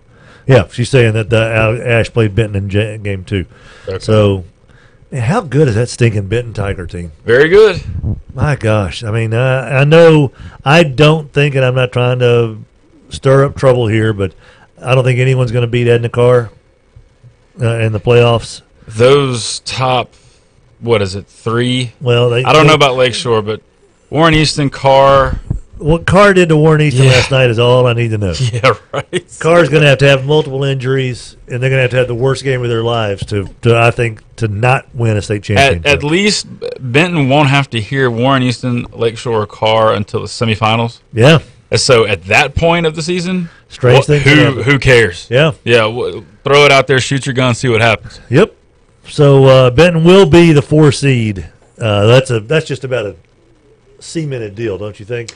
Yeah, they were, of all the local teams, they were really the only one that was kind of locked into a spot because they're half a point back of 3rd and Carr. A full point ahead of 5th. Yeah, full point ahead of 5th. Right. Carr was the team that was in 3rd, and they had the big win last night. So, yeah, they are pretty much in 4th. I'll tell you what, Adam, why don't we get some phone calls, get some scores here in Rogers. Let's start. Why don't we get ready for the coaches? How about that, buddy? I will. All right, we'll do scores. I'll come in there with you, Rogers. All right. 2 people. I'm coming in. No. I'm coming in. Yes, I'm coming. Think 2 you people can't stop me. You can't stop me. Oh, I'm like a hermit. I'm a human furnace. How about some scores here on Friday Football Frenzy, Mr. Adam Hester? Some of them are changing as we speak. Oh, my. There's still games going on? Yeah. West Monroe 53-7. Yeah, that's a final score now, so we can report that. All right. And here we go. All right. Airline 35, Houghton 21. That one's over with. Parkway 41, Southwood 21. I don't think that's quite over yet, or maybe just ending now. Yeah, that's. I tell you what, kudos to Southwood and Anthony McLean. They hung in. There's a lot of teams who were 0-9 who had tough seasons that would have laid down. Absolutely. This game was 21-all, I think, at the half. Yeah. And they were pushing their way through. So nice job by Southwood representing tonight. Very nice. 55-12 BTW. Benton over BTW. To finish 10-0. To finish 10-0. Do we have a final on Woodlawn Huntington? 26-6 was the last thing Eggman said, right? Yeah, that's the last thing I have as well, but I don't have it for this final, so we'll see. Northwood 56, Bossier 28. That one's done. Loyola claims the 1-3A title over North Webster 21-14. Haynesville 60, Ringgold nothing. Manny 50-0 over Winfield. Carter had 18 carries, 211 yards, and 4 touchdowns for the Manny Tigers. Homer 36, Plain Dealing 14. That one's over. Logansport holds on to beat St. Mary's 36-30 in a pretty good one there. Kevin McGee there. That'll be fun. That claims the district title for the Tigers there. Jonesboro Hodge 32, Green Oaks 26 is the last score that we have. That one not final yet. At least we don't have a final score for it. 53-7, West Monroe over Natchitoches Central. That one is over. Last check, Lakeview and Bunkie was 20 all. Arcadia 36, Lincoln Prep 25. That one's gone final as well. Real quick question, Adam. Looking at Green Oaks, they were 34 coming in tonight, but projected out they were 32. Yep. Are they in the win you're in, lose you're out situation? They're not very far ahead of Westlake. They're only 14 one-hundredths of a point ahead of 14 1,000 one-hundredths of a point. Yeah, right? That's why I just say point whatever. I don't know. Yeah. I don't know how .014 ahead of Westlake.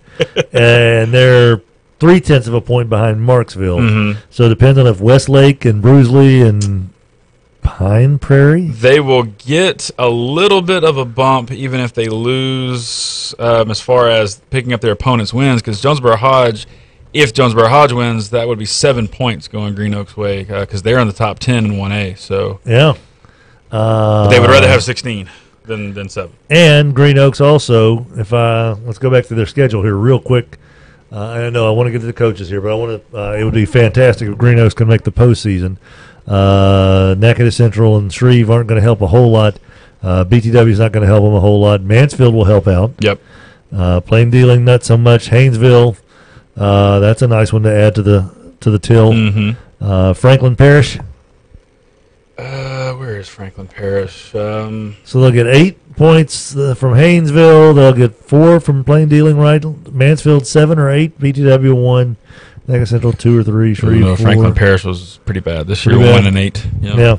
So they probably need to rally. Yeah. Okay. Well, good luck to Coach Isaac here in the closing moments of Green Oaks Jonesboro Hodge. Rogers, let's take a timeout. This is Friday Football Frenzy, powered by Chevyland. We're going to find out who the Gibbsland Bank and Trust unsung heroes of the game for all these teams that have been winners tonight. That's all coming your way on the Lazy Boy Furniture Showcase hotline. Thanks for all the text on the First Choice Personnel text line. This is Friday Football Frenzy, powered by Chevyland. We'll be back, Rogers, Adam, and I, right after this.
Hey, everybody, welcome back. Friday Football Frenzy, powered by Chevyland. It's also Hate Bama Week tomorrow about this time. We'll have a pretty good idea how the LSU-Alabama is going to end up. You can listen to that game on our sister station, KWKH, 1130 The Tiger. You can also listen to Adam's brother and our pal, Jacob Hester, on all the pregame and postgame efforts as well. The LSU Tiger Radio Sports Network, all on 1130 The Tiger, live from Tuscaloosa tomorrow on Hate Bama Week. So, Adam, Airline beating Houghton. Yep. By 2 touchdowns. Surprise of the night? Yeah. Just looking over, because, of course, we didn't have a full slate tonight, but... if you throw in the games from last night, there wasn't really any surprises last night, though. North Dakota winning by 3 touchdowns, maybe. Yeah, that one I would say. I thought that would be a closer ball game. I would say, what was the other one? I thought it would be close, but I thought North Webster would win, being at home. I think you're right. Yeah, I'd go that one's a little bit of, that's a big win for Jeter. I didn't really think about picking a winner. I just thought that it would be a very close game. And I thought from the jump, I said, if there is a game that's going to go into overtime, it's going to be North Webster and Loyola. And we came within about, 5 yards? Yep. Because the pass interference put them at the 7 or 8 yard line, something like that. So as it is, regular season, she is over. And if you want to try to start kind of speculating, again, I'm trying to, where's my notes when we had, Suggs was on this morning, right? Yep. And I know that I heard him say this. Now, did I take the time to write it down on what he said that we need Live Oaks to do what, this, that, or the other? Which one? They needed Live Oaks to win against Holy Cross, right? Because Holy Cross is ahead of them. What was it that they were trying to, he wants to move up a spot? Right. Okay. Joining us right now on the Lazy Boy Furniture Showcase hotline, it's your head coach of the undefeated Logansport Tigers, 10-0. Kevin McGee, what a game tonight. Congratulations, 36-30. Holy moly, buddy. Take us through the last few minutes. We talked to your brother quite a bit, but we didn't check back in with him after it was 30-16. We thought this thing was over with. How did this thing get so close at the end? Well, you thought it was over, and I thought it was over. At that point, we go into a prevent defense, and the quarterback scrambling around, throws about a 40-yard touchdown pass. Wow. Get the 2-point conversion, come back, they onside it and get it. I mean, they drilled our front line guy with it. Get it back and we end up with 4 seconds left on the 10-yard. They got the ball on the 10-yard line, and we get a sack to end the game. I'm telling you, you couldn't write a better script to end the game, one way or the other. I'm telling you, it was phenomenal. Were you almost thinking back like, wait a minute, I've seen this before somewhere? It was us doing this to Haynesville last year. No doubt. There were a lot of prayers. Good grief. Yeah, it was a good game. A lot of respect for St. Mary's. They had a great scheme. They did a good job scouting what we did, making adjustments, covering up the guys that we're trying to go to, playing screens. They played the box well. Defensively, they did a phenomenal job. But in the end, we got guys that can go and change the scoreboard, and they did that at times. So big players made big plays. John Stevens, phenomenal night. Madrid Johnson, phenomenal night. Trevin Brown had big yardage. So those 3 guys had some big plays at big times and momentum changes. Every time they scored, we answered really quick. That kind of kept kept their momentum down. But they just kept fighting. They kept pecking away, and in the end, we had to make a play to win. Just really proud of our guys. You mentioned John Stevens. Of course, this young fellow has been on the radar for quite some time. TCU commit. How did he end up performing tonight, Coach? He caught 2 touchdown passes, probably had 100 or better. I will say this: we get the ball back. They had scored. We get the ball back with 1 minute and 10 or 15 right before halftime. We get it down inside the 15 with I think 4 seconds left on a 4th down, and literally say, "Look, hey, snap it and throw him a punt. I don't care if all 11 are on him." And they did. They triple covered him. Throw it up, and he goes and gets it to score right. As the buzzer's going off at halftime, huge momentum swing. But that's the kind of guy that you got to have in those situations, and you got to give him a chance. And he made plays tonight that made a difference in the ball game. Kevin, do you remember the last time that Logansport lost a football game? I sure do, like it was yesterday. Can you tell me? Because I know what it is, but I'm going to check. Oh yeah, it was like November the 27th of 2015 at Kentwood, 63 to 37, I believe. See, I've got 67-32. So okay, well I wouldn't make that bad. They hung 70 on us in the quarter, so it was one of those deals where I was that made it that much more special beating them in the semis last year here because it was one I felt like we owed. So. Unbeaten back-to-back years. This is now your winning streak is 25 games in a row. And I believe it's 29 out of 30, maybe 30 out of the last 31 games. Logansport's walked off the field as a winning team. You mentioned the three big studs. And, Kevin, we like to kind of go a little bit deeper into the Petri dish when we look at the microscope and see, okay, who are these big studs? We know they do okay, but the Gibbsland Bacon Trust unsung hero tonight for Logansport. Who are a couple of the kids that don't get their names called out, that aren't being on the radar screen, that really recruiting radar screen, that really helped Logansport pull out this win tonight? I thought Dakota Moody had a phenomenal game, outside linebacker. I thought both our inside guys, Devin Gabriel, they played really well. We brought pressure all night. And that was the difference in the ball game at times. We came up with big plays, making him get rid of the ball. I thought B.J.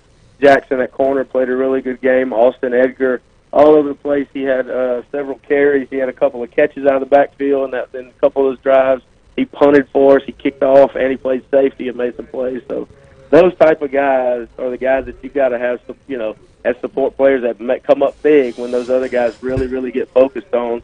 And that's kind of what happened tonight. I mean, he's one of those. These are guys that we count on, we depend on, and make plays. But you're exactly right; they don't necessarily get the notoriety that these other guys do. So it was a team win. I'll be honest. There's a lot of guys played because it's hot. We had guys cramping, so we kind of got deep, in our depth chart tonight, and we had a lot of guys take a lot of snaps, and that's what it takes. Coach, you more than likely going to be 4, we think, in the postseason. More than likely, yes. But with Kentwood winning tonight, yes, because that's one we were counting on losing. Okay. So at 4, that means you're taking on 29. That would be a Grand Lake team right now.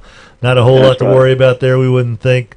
Right now, what's the mode of thinking here for the Logansport Tigers? What's the plan here? We got to go back. This is one of those weeks where we kind of go back to week 1, week 2 practice type of things and go back to those fundamentals and kind of hit the reset button because it's a new season. We just had a big, emotional win, so we need to make sure we focus and look at the little things that got us here and not look at the big picture too much and say, hey, we've got to win this week because it's a do or die. It's win or go home. So we can't slip up at this point. We have to get every week. We're playing for Friday only. He's the man, the myth, the legend. Kevin McGee, unbeaten back-to-back years, defending state champs. Logansport Tigers steamrolling in the postseason with a heck of a lot of momentum after a 36-30 win over St. Mary's. Kev, thanks a lot, man, and congratulations to you, your coaches, and your players. What a great regular season. Can't wait till next week. Thank you very much. See you later, buddy. Let's jump over here to a coach that has got to be just busted at the seams. 8-2, Northwood gets it done, wrapping up an 8-win season in the regular season with a big win over Bossier tonight, where Jim Gallen certainly knows a thing or two about being a coach in the Bossier Green. Hey, Coach Gallen, congratulations on the win, sir. Well, thank you. Yeah, you're right. I almost walked over to the wrong side when the game started. I was used to being on that other side, right?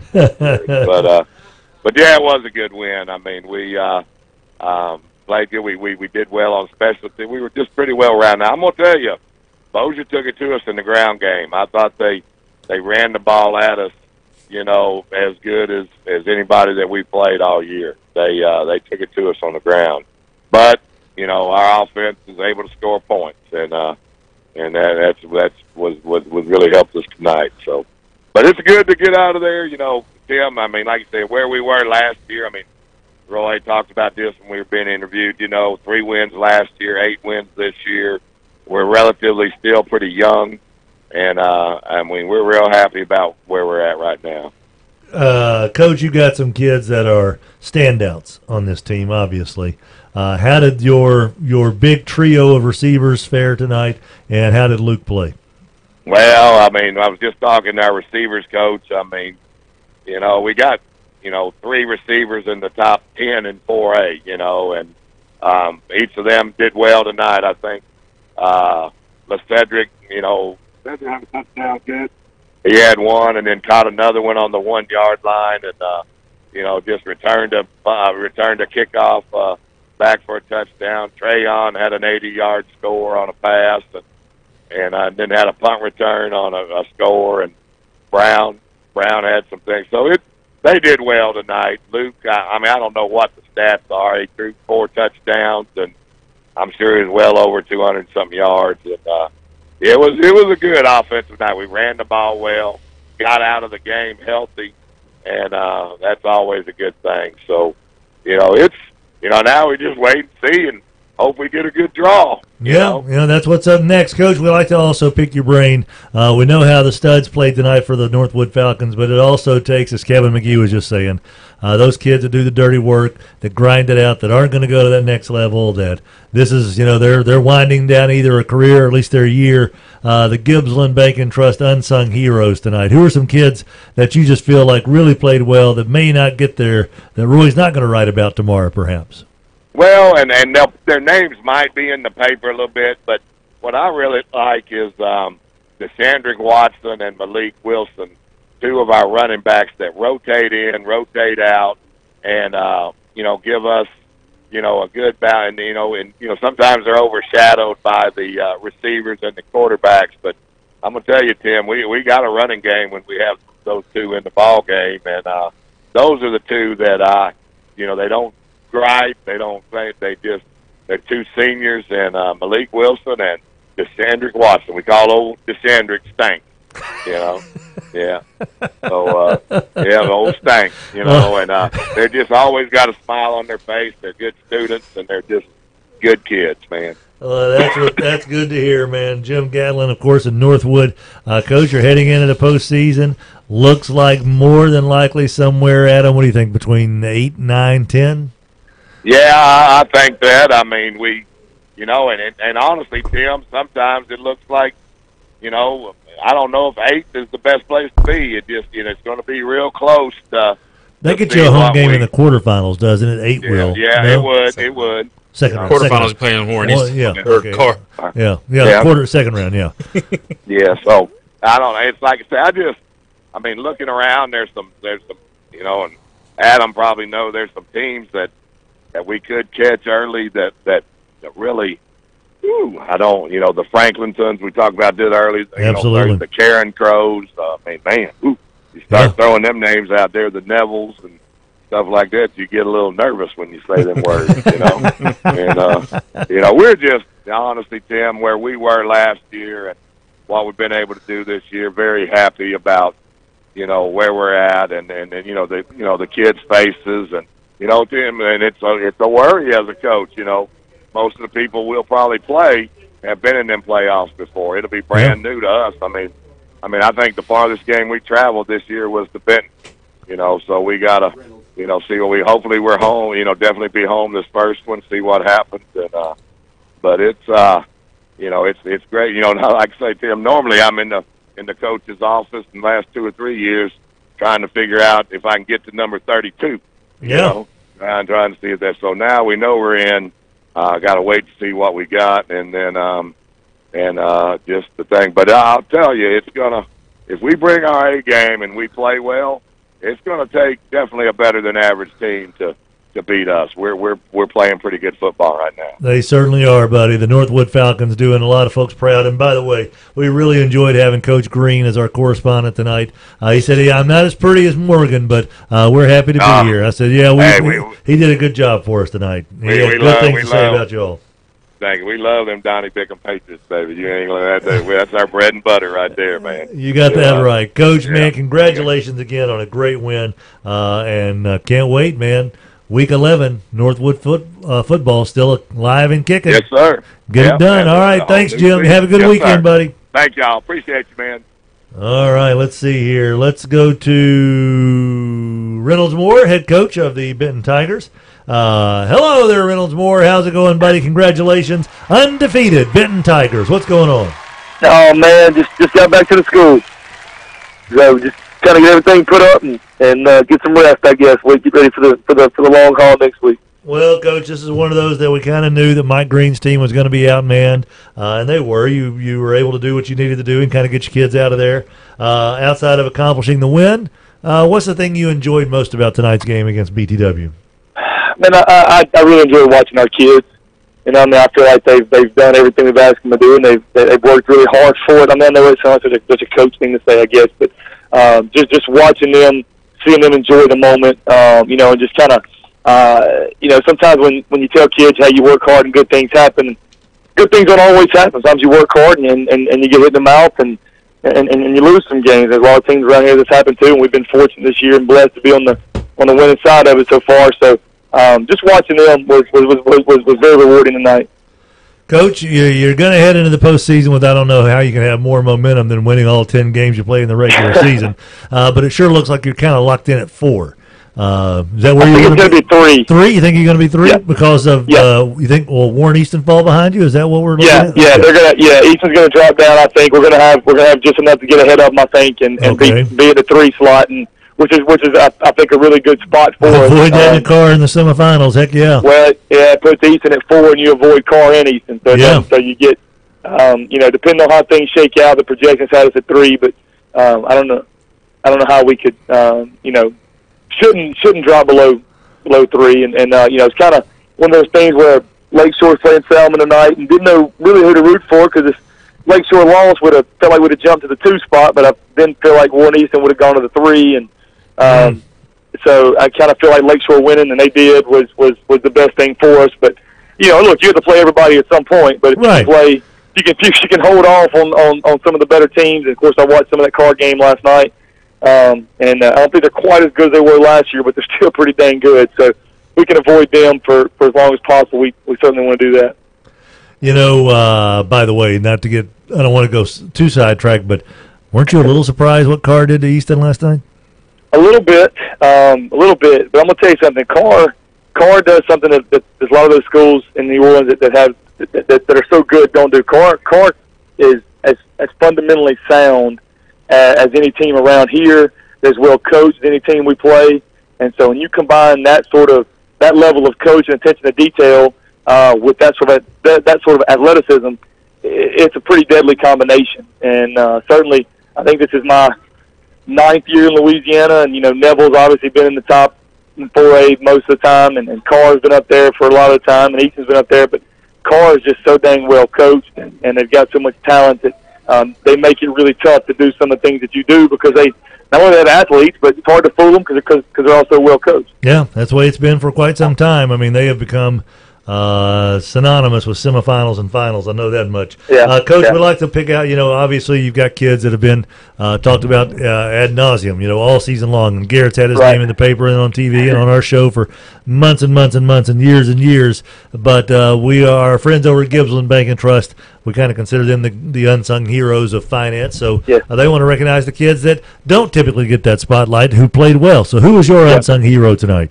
Well, Bubba Hosby had 2 punt return touchdowns. One of them got called back, and then he came back with another one. That was big. He had a couple of good catches, a couple of good runs after that, and then Hunter Burrow, a senior that kind of he was a backup quarterback. He stepped in and finished the freshman year quarterback when Garrett got moved up to the varsity, and then he went back to receiver and played some quarterback. And then he was our backup quarterback last year until we thought we had a backup that was ready, and then. He went back to receiver this year. He's starting for us and done a good job. He's only caught probably 9 or 10 balls the whole year, but had a big catch tonight. And, man, just literally for probably 8 yards, just pushed 2 or 3 people in the end zone and just kept his feet moving and got him a touchdown tonight. So we're real proud of him and his effort tonight. That's awesome, man. Every kid deserves that opportunity to reach pay dirt at some point in time. That's a very cool deal. Reynolds Moore, the head coach for the undefeated Benton Tigers. So we've had undefeated Kevin McGee, 8-2 Jim Gatlin, 10-0 Reynolds Moore. I think we got some pretty good football going around up here in Northwest Louisiana. Reynolds, congratulations to you, that crazy bunch of coaches that you probably ought to lose the cell phone numbers to a couple of those fellows tomorrow because they will be blowing everybody's phones up. The Caraway Cram connection there, the Alabama fans, and to all those kids as well. Congratulations. It doesn't come without hard work and effort and great teaching, so that's well deserved, man. I did see a post. Somebody said they'd root for Alabama when they were playing Al-Qaeda.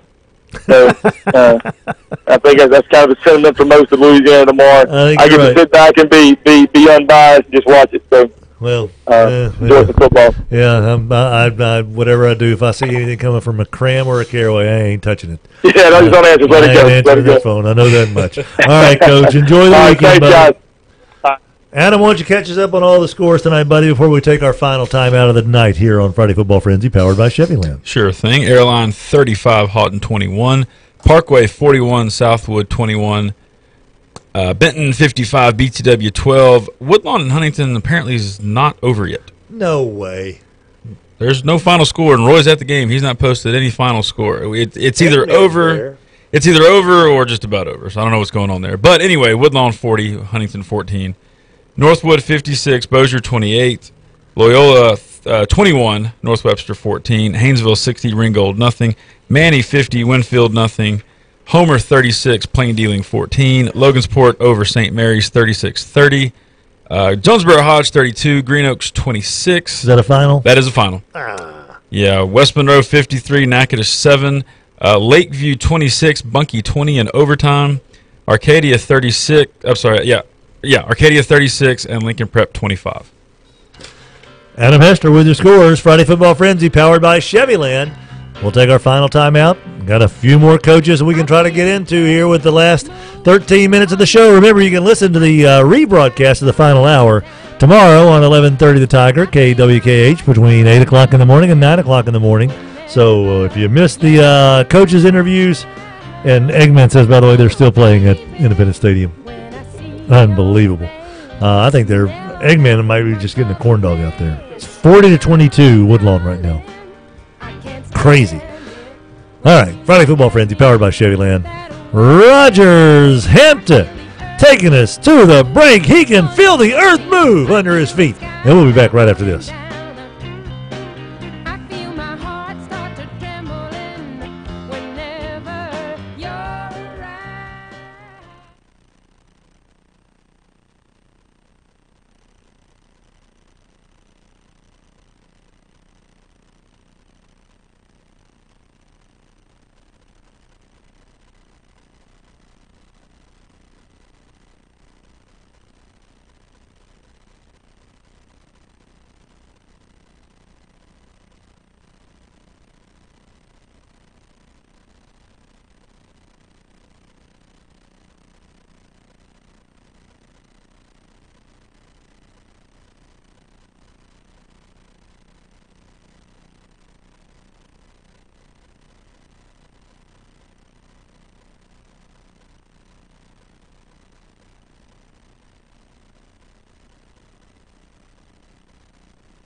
they think we are? I don't know. Welcome back, everybody. This is Friday Football Frenzy, powered by Chevyland. Tim Fletcher, Adam Hester, Rogers Hampton. We are joined on the Lazy Boy Furniture Showcase hotline here on Friday Football Frenzy, powered by Chevyland, by Airline Vikings head coach Bo Meeks. Hey, guys, what's up? Not much, Bo. Congratulations on one heck of a fine win tonight over Houghton. Thank you. Appreciate it. My gosh, Bo, I mean, we've talked to a lot of people that love high school football, and I've heard from a lot of folks this Houghton defense is about the best defense they've had in a while. This defense is fantastic.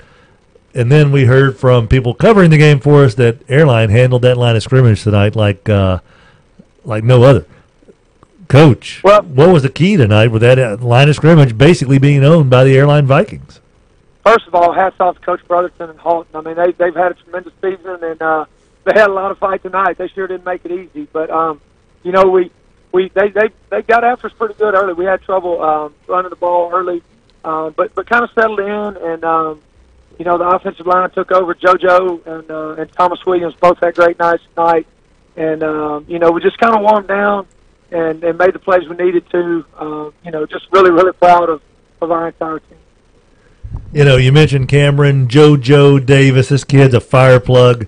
I've said it before. He looks like, if Airline has a catalog for what running backs for Airline look like, he is the guy that is on the catalog cover, because that's what Airline Viking running backs look like. About 5'9", 190, 195, 200 pounds, full of speed, full of toughness. What makes JoJo so special, Coach? You know, really his heart. I mean, he just wants to win. He loves being an Airline Viking, and he does everything in his power. I mean, there have been times this year where we've struggled, and he's put us on his back, and he's just a winner. I mean, I'm so proud to be his coach. So proud of the player he's become and the young man he's become, and he's had a tremendous season for us. Coach, you lost your starting quarterback, a very talented Brad Frame, earlier in the season, so you turned the ball over to a kid by the name of Jordan Gladney, and I think there was, and I just wonder, and I may be wrong on this, Coach, but I know that in many instances when kids lose a kid the caliber of Brad, I think there's a natural tendency of the, oh, woe is us, what are we going to do? All of our plans are out the window. I don't care how many friends, you know, Gladney has on the team or how well he was thought of. When you lose a kid as talented as Brad, I think there's a tendency for kids to kind of lose faith in what could actually take place. But at some point this season, I think, at least from the outside looking in, it sure seemed like he has kind of gained the trust of his teammates. Is that a safe, fair assumption? I think so. I think the first thing that happened was, you know, instead of the guys, you know, worrying about losing a great player, they realized that we lost a great player and that they had to step the game up. And, you know, I think as a team we've done that, and Jordan's been awesome. I mean, he's played with poise. He's been a great leader, and what you said, in that he's really liked by his teammates. You know, I think that went a long way in the transition, and just proud of him. You know, he's played great. He put us on his back at times tonight when we needed him to, and you know, just proud of his development and the job he's done. And again, the way the guys stepped up when Brad went down, and were able to help him in the transition. Adam, you got the power ratings up there. Where does it look like, and Bo probably knows this as well as anybody, where do we think this kind of does for Airline's chances to move up into the top 10? Well, Hahnville won, so probably 11, I would think. Is that where you have it as well, Bo?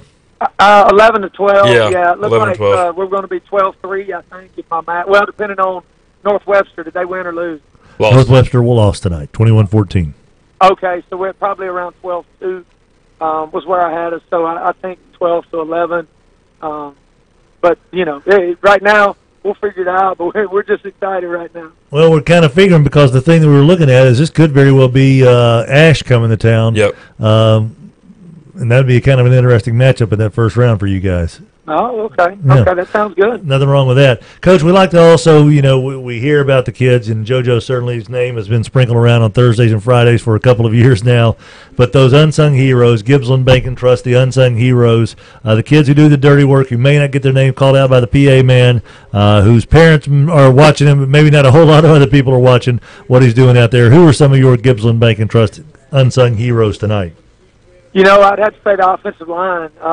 Our two seniors have been awesome all year long. Jacob Thurberville at right guard, Braden Thibodeau at center, and then John Bart Wineski at left guard, Chris Dan at left tackle, both juniors, and then Craig Ross, who's just a sophomore at right tackle, who first started when we started this run about 4 weeks ago, I guess. Those guys have been unbelievable, and then our fullback Antavius Freeman has had 2 tremendous weeks these last 2 weeks.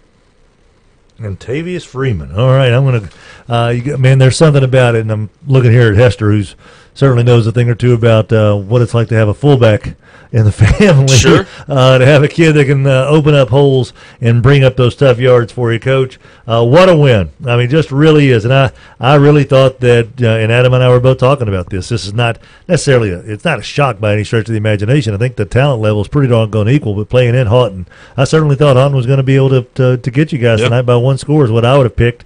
And I think a lot of people thought that, but the folks wearing blue certainly didn't think that, so that's all that matters, Coach. What a great win. Hats off, man. What a way to finish the season. Can't wait to see what you guys do next week either, Bo. Appreciate it. Really proud, again, of our players and our coaching staff. Unbelievable job. And, absolutely. You can bet against us next week again. I've learned my lesson, Bo. I'll tell you that much. Seriously, great win, buddy. Happy for you guys. Thank you. We appreciate you guys. All right, buddy. Let's go to now a guy who wrapped up a district title. First time since 73-74 that Loyola/Jesuit has won back-to-back district titles. They do it tonight in exciting fashion in Spring Hill against John Ware's North Webster Knights. Stephen Jeter joining us on the Lazy Boy Furniture Showcase hotline. Hey, Coach Jeter, how you doing, buddy? And congratulations. I'm doing pretty good, guys. How about y'all? We're all right. What a stinking, fantastic, fun high school football game from our perspective. It was a great football game. Both sides played really well, and I'm just so proud of our kids, so proud of the senior class for those guys to be able to come out week 10 and for the first time since the 70s come out with a back-to-back district title. For those that didn't get to follow along throughout the entire night, Loyola fumbled twice inside the North Webster 5-yard line in the first half. One time fumbled out of the end zone, another time North Webster recovered. And then in the fourth quarter with North Webster driving for a go-ahead score, tables were turned. Loyola forced a fumble and then a 99-yard drive, Coach. Oh, boy. That's one of those that might go down in the time capsule right there. That's right. Those are the kind of drives that you got to have to win a big ball game like that. We first half, offensively, like you said, just made some mistakes, just self-inflicted wounds that stopped some drives. But our kids just kept playing well and just kept fighting through adversity and made plays at the end when we needed it. Coach, I know that Jacob Allen played a fine game tonight, but it sure seems like as well that there was a lot of Ebarb's name called tonight. That he's something else, isn't he? He is. He's a great player for us, and he's going to be only a sophomore, so he's going to continue to be that type of kid for us. He played both ways tonight. He's actually the one that had the sack to end the game, made a great play right there. He was all over the field. Played tough through injuries, and just a great game by him. But it was just a great team win. We played well on both sides. Our offense and defensive line played extremely well, and I'm just proud of our kids. Reese Ebarb, a sophomore, like you said, a fullback / nose tackle or whatever you want to call him, and blew up Mark Ray there at the final play of the game after North Webster had driven down inside the 5-yard line on what Staten Fontaine called a little bit of a controversial pass interference. Coach, got about 60 seconds here, but we like to pick your brain. The Gibbsland Bank and Trust unsung heroes of the night. Who are your unsung heroes, real quick, if you don't mind? We got to go Reese Ebarb, just the way he played on both sides on the ball, and then I think just the defense, really. They played. North Webster is a really good football team. They got a lot of weapons on the offensive side of the ball, And Coach Carter and that defense played extremely well tonight. Awesome job. Yeah, it doesn't hurt having Alan Carter as your defensive coordinator. That's It for does certain. not. All right, It Coach makes my life Jeter. a lot easier. I bet it does. Well, enjoy the weekend. Can't wait for the postseason, buddy. Congratulations. Thank you, guys. Appreciate y'all. Rogers Hampton, great job tonight. Adam? One more down, guys. Well, 2 to go. That's it. What a night. Congratulations Yes. to all the guys. Absolutely. A lot of district championships claimed tonight. Yes, there are. Holy cow. Well, I'll tell you what, guys. We have been fortunate to have wonderful people like Gippsland Bank and Trust, Lazy Boy Furniture Showcase Gallery, First Choice Personnel, and our title sponsor for the 5th consecutive year, Chevyland. Thank you so much, Bubba Winningham, Steve Horn, Jerry Montgomery, and everybody at Chevyland for sponsoring Friday Football Frenzy. Right here on News Radio 710 Kiel, 101.7 FM. Tim Fletcher, Adam Hester, Rogers Hampton. We'll see you guys again next Friday night.